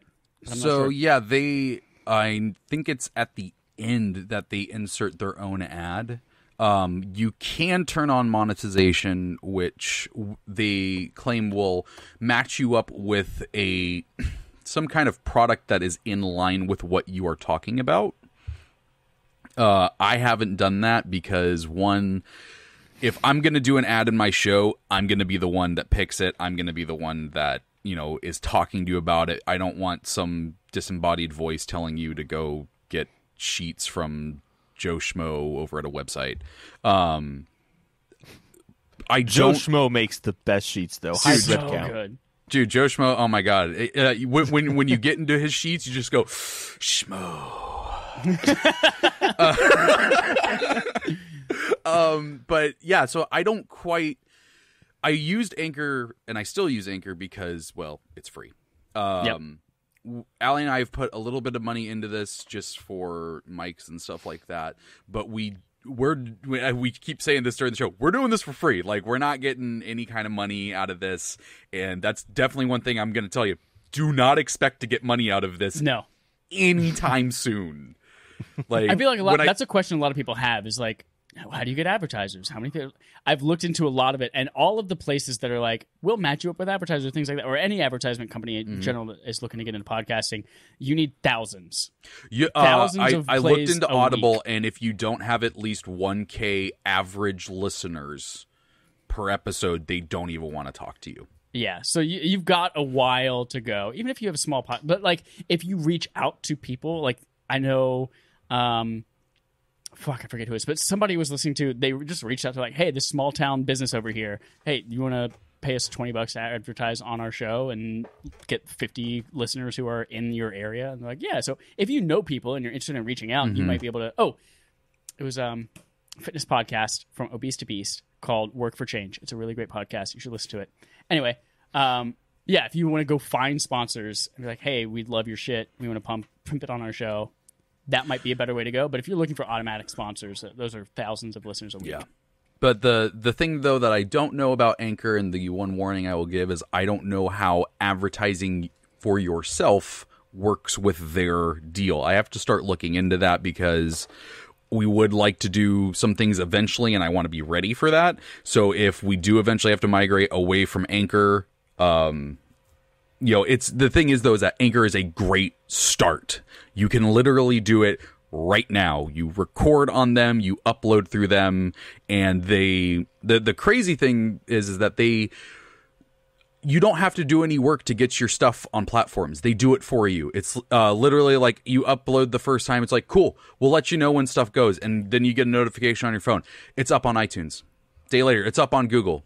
Day after that, we're up on Podcaster or whatever it is. And like, there were services I didn't even know existed, and my podcast is on. I don't even know how to go look at the reviews for it.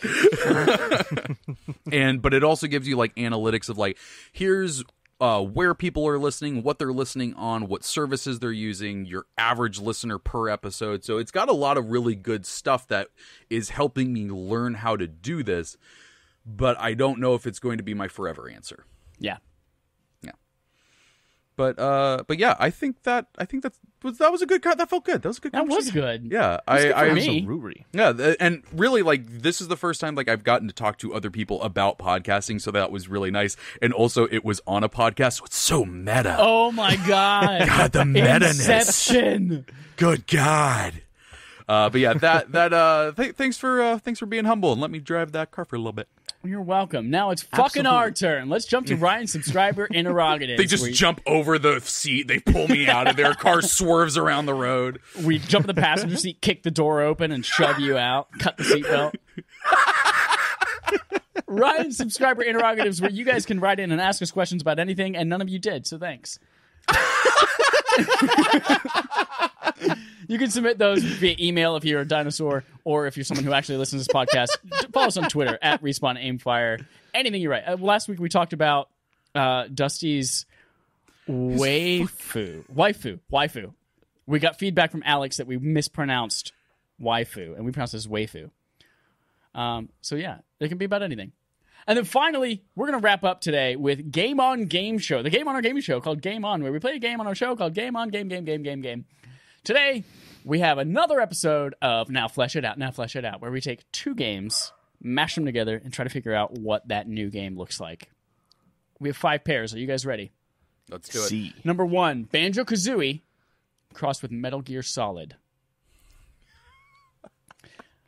I'm going to start by saying... played either of these games. But you know about them, Holden. You say this every time. It doesn't matter if you play them. You have an understanding of what they are. I know Metal Gear Solid. Don't know much about Banjo-Kazooie, actually. Okay, I know what this game sounds like. Kazooie! Kazooie! Kazooie? Banjo. Mumbo Jumbo.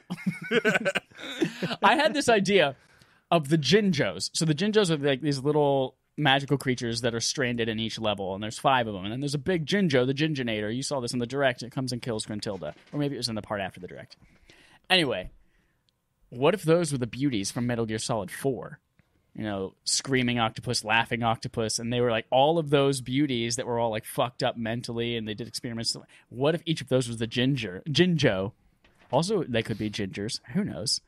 And I realized that you have no context for any of this, Holden. God you just damn said, it doesn't matter, Holden, and now you're saying it matters. God damn it. I don't know That what sounds you do with those amazing, Chad. Jinjos, I'm on board. But what if in every level you have like all of those beauties in there? Beauty and the Beast. I do think it would be a little hard to sneak around with a loud fucking bird on your back, though. Oh, shit. Kazooie and Metal Gear Solid.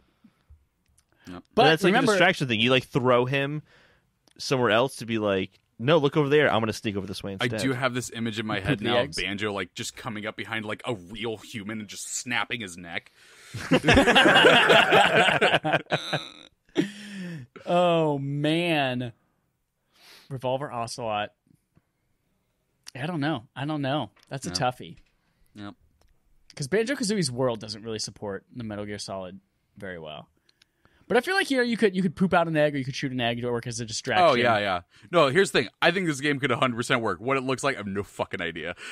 I really think it would just be a mod version of Metal Gear with just Banjo-Kazooie Just with those characters in it. Like, I don't want it to be Banjo's world. I just want this fucking bear bird to be in the real world Hideo Kojima place and just play the game. Here's what I want. I want Metal Gear Solid. That's it. But you take all of the dialogue and all of the voices and just replace it with Banjo characters. So it's just... Oh my god, yes! It's just that. No words. It's just Ocelot and Snake and all of these people talking to each other like... The Codex talking to Jack. Godzilla. Yes. That's but they a Metal still Gear have Solid joke. 90-minute cutscenes. So just that. Yes, Yeah. they do. Yep. 100%. Ocelot like spinning his guns. All right, we nailed it. That's it. Next up, Beautiful. Crazy Taxi crossed with Gears of War. Oh, this is perfect. You are the side character to Marcus Phoenix. He's got to get somewhere real fast, and you're his only hope. But it's not in one of those big war machines. It's in a fucking taxi with no roof. And he's just in the back blasting away at all the locusts coming by while you're going, yeah. Have you seen Marcus Phoenix's neck and his forearms? Those things can't fit in a car with a roof. Fuck that. Yeah, exactly. Yeah, in fact, the game opens with him chainsawing with the gun the roof off so he can fit in. There's a thing in Gears 5 that I didn't mention. There's a skiff through most of the game. There's a really, really beautiful snowy and deserty environments in the game, and you ride a skiff through them, which is it's like a snowmobile, but it's powered by a giant sail that you hold on to rather than like gas or something like that. But it's obviously the hot new thing that they put into this game. And look at all the cool things we can do with a skiff. And isn't the skiff fun to drive? And like every other line of dialogue is like, oh man, we got to get this thing and bring it back to the skiff. Yeah, guess we should get back to that skiff. It's going to be quite a skiff ride away from here. And there's just skiff everywhere. And every single time they say it now, Tom and I just go, oh, there's a skiff in this game? Oh my god, I can't wait to ride the skiff. So I feel like with Gears 5, you could just make a whole game out of just driving people across the desert sands in a skiff. Maybe the game is called Crazy Skiffy. Skiffy Taxi. Skiffy Taxi. Next up, Diablo cross Snake. The game where you just go around and eat things, but you can't eat your own butt. It is just the game of Snake, but everything explodes into loot you can't use. Ah, sweet. Got that blue sword. On to the next one. Yep. I want it to be, so you're a snake in a dungeon, and it's just, you're avoiding all the other shitty loot, but you hear the sound of a ring dropping, and you hear that ding, and you're like, fucking, where is it? And you're just snaking through. I gotta find it. The whole game is chasing a treasure goblin. Yes. I'm gonna fucking eat you. I'm gonna fucking eat you. Cool. I like that. Holden, thanks for all of your participation in all these games you haven't played. I haven't played so played many of these any of games. You're on a video game podcast, Holden. Okay, this next one, I've already decided what I want it to be, but I'd love to hear your guys' opinions as well. Kirby's Dream Land crossed with Doom. Ooh. I want this. Doom. Okay. Go ahead. I want It's this Doom. to be Kirby, but you still eat people. But instead of sucking them in and absorbing their powers, Kirby opens up its mouth like Pennywise and It, and all the teeth. It's like, and it like fucking destroys them, tears them to shreds. Big bloody mess. But it's just Kirby going around and eating these tomato people and birds. See, it had to be third person, though, because it wouldn't work first person. Because think about that. Like, you'd open up your mouth really big, so in the game you just start seeing the ceiling, and then it snaps. There's like some blood splatter. You're like, wait, did I get him? I think the blood splattered. I got him. I definitely got him. Yep. It'd be tough. I want it to just be Doom, as is. You're the Doom Slayer. You got all these demons on Mars, but you find a new gun that they are working on. It's called the BFK, the big fucking Kirby. And you just shoot Kirby's out at everything. And they just suck in things. Then they just become these giant Kirby's, and they're just walking around Mars now. And the whole point is to turn every demon into a fat Kirby. I'm into that. Or it could be a version of Kirby with the Doomslayer. Just he's got a little brutalizing buddy. all the lovely little friendly little creatures in Kirby games. Instead of a double jump, you just whoop, whoop, whoop. Last game, Mario Party cross Mortal Kombat. I was really hoping you were going to say Saw. It could be that. I want to have mini game. You're just playing mini games. You're like you and your 12-year-old nephew and the newborn baby. You all have Joy-Cons in your hand. And you're just like, all right, let's go rip this guy's spine in two. Who can rip it the fastest? No. Who can peel all the face off his skin? I want it to be Mario Party as is. Like, it's all colorful and happy and all that shit. But then every mini game is just everyone just massacring each other and ripping out like Mario's spine. It's the same mini games. It'll be like you have to stay balanced on the ball or something like that. But you can move closer to people and like knock them off the ball. But when you do, it brutalizes them. You can rip their spine out to get them off the ball. Did you count how many apples Yoshi was carrying? You got it fucking wrong, Charlie. And now your head's getting punched off by Sub-Zero. Fatality. Awesome. Thank you, gentlemen, for playing. Now flesh it out. That's it for that game, and that's it for our podcast. Again, go to Respawn Aim Fire's Patreon at patreon.com/RespawnAimFire. Become a patron, get cool stuff, influence what we play with us every Tuesday night. What are we playing this week? Did we decide on anything? We'll come up with something. No. We'll come up with something. Whatever we're playing on I'd like Tuesday. to do Mario Kart at some point. We haven't done Mario Kart yet. Oh, fuck. Maybe let's do Mario Kart on Tuesday. Ooh, I might have, We did Overcooked last week. Overcooked got sounds like a stressful. nightmare. I had to stop. There were so many times where I was like, don't scream at Alex. Don't scream at Alex. Don't fucking make Matt feel small. If you guys do Mario Kart, I might have to try and hop on after I record my podcast. Do it. Absolutely.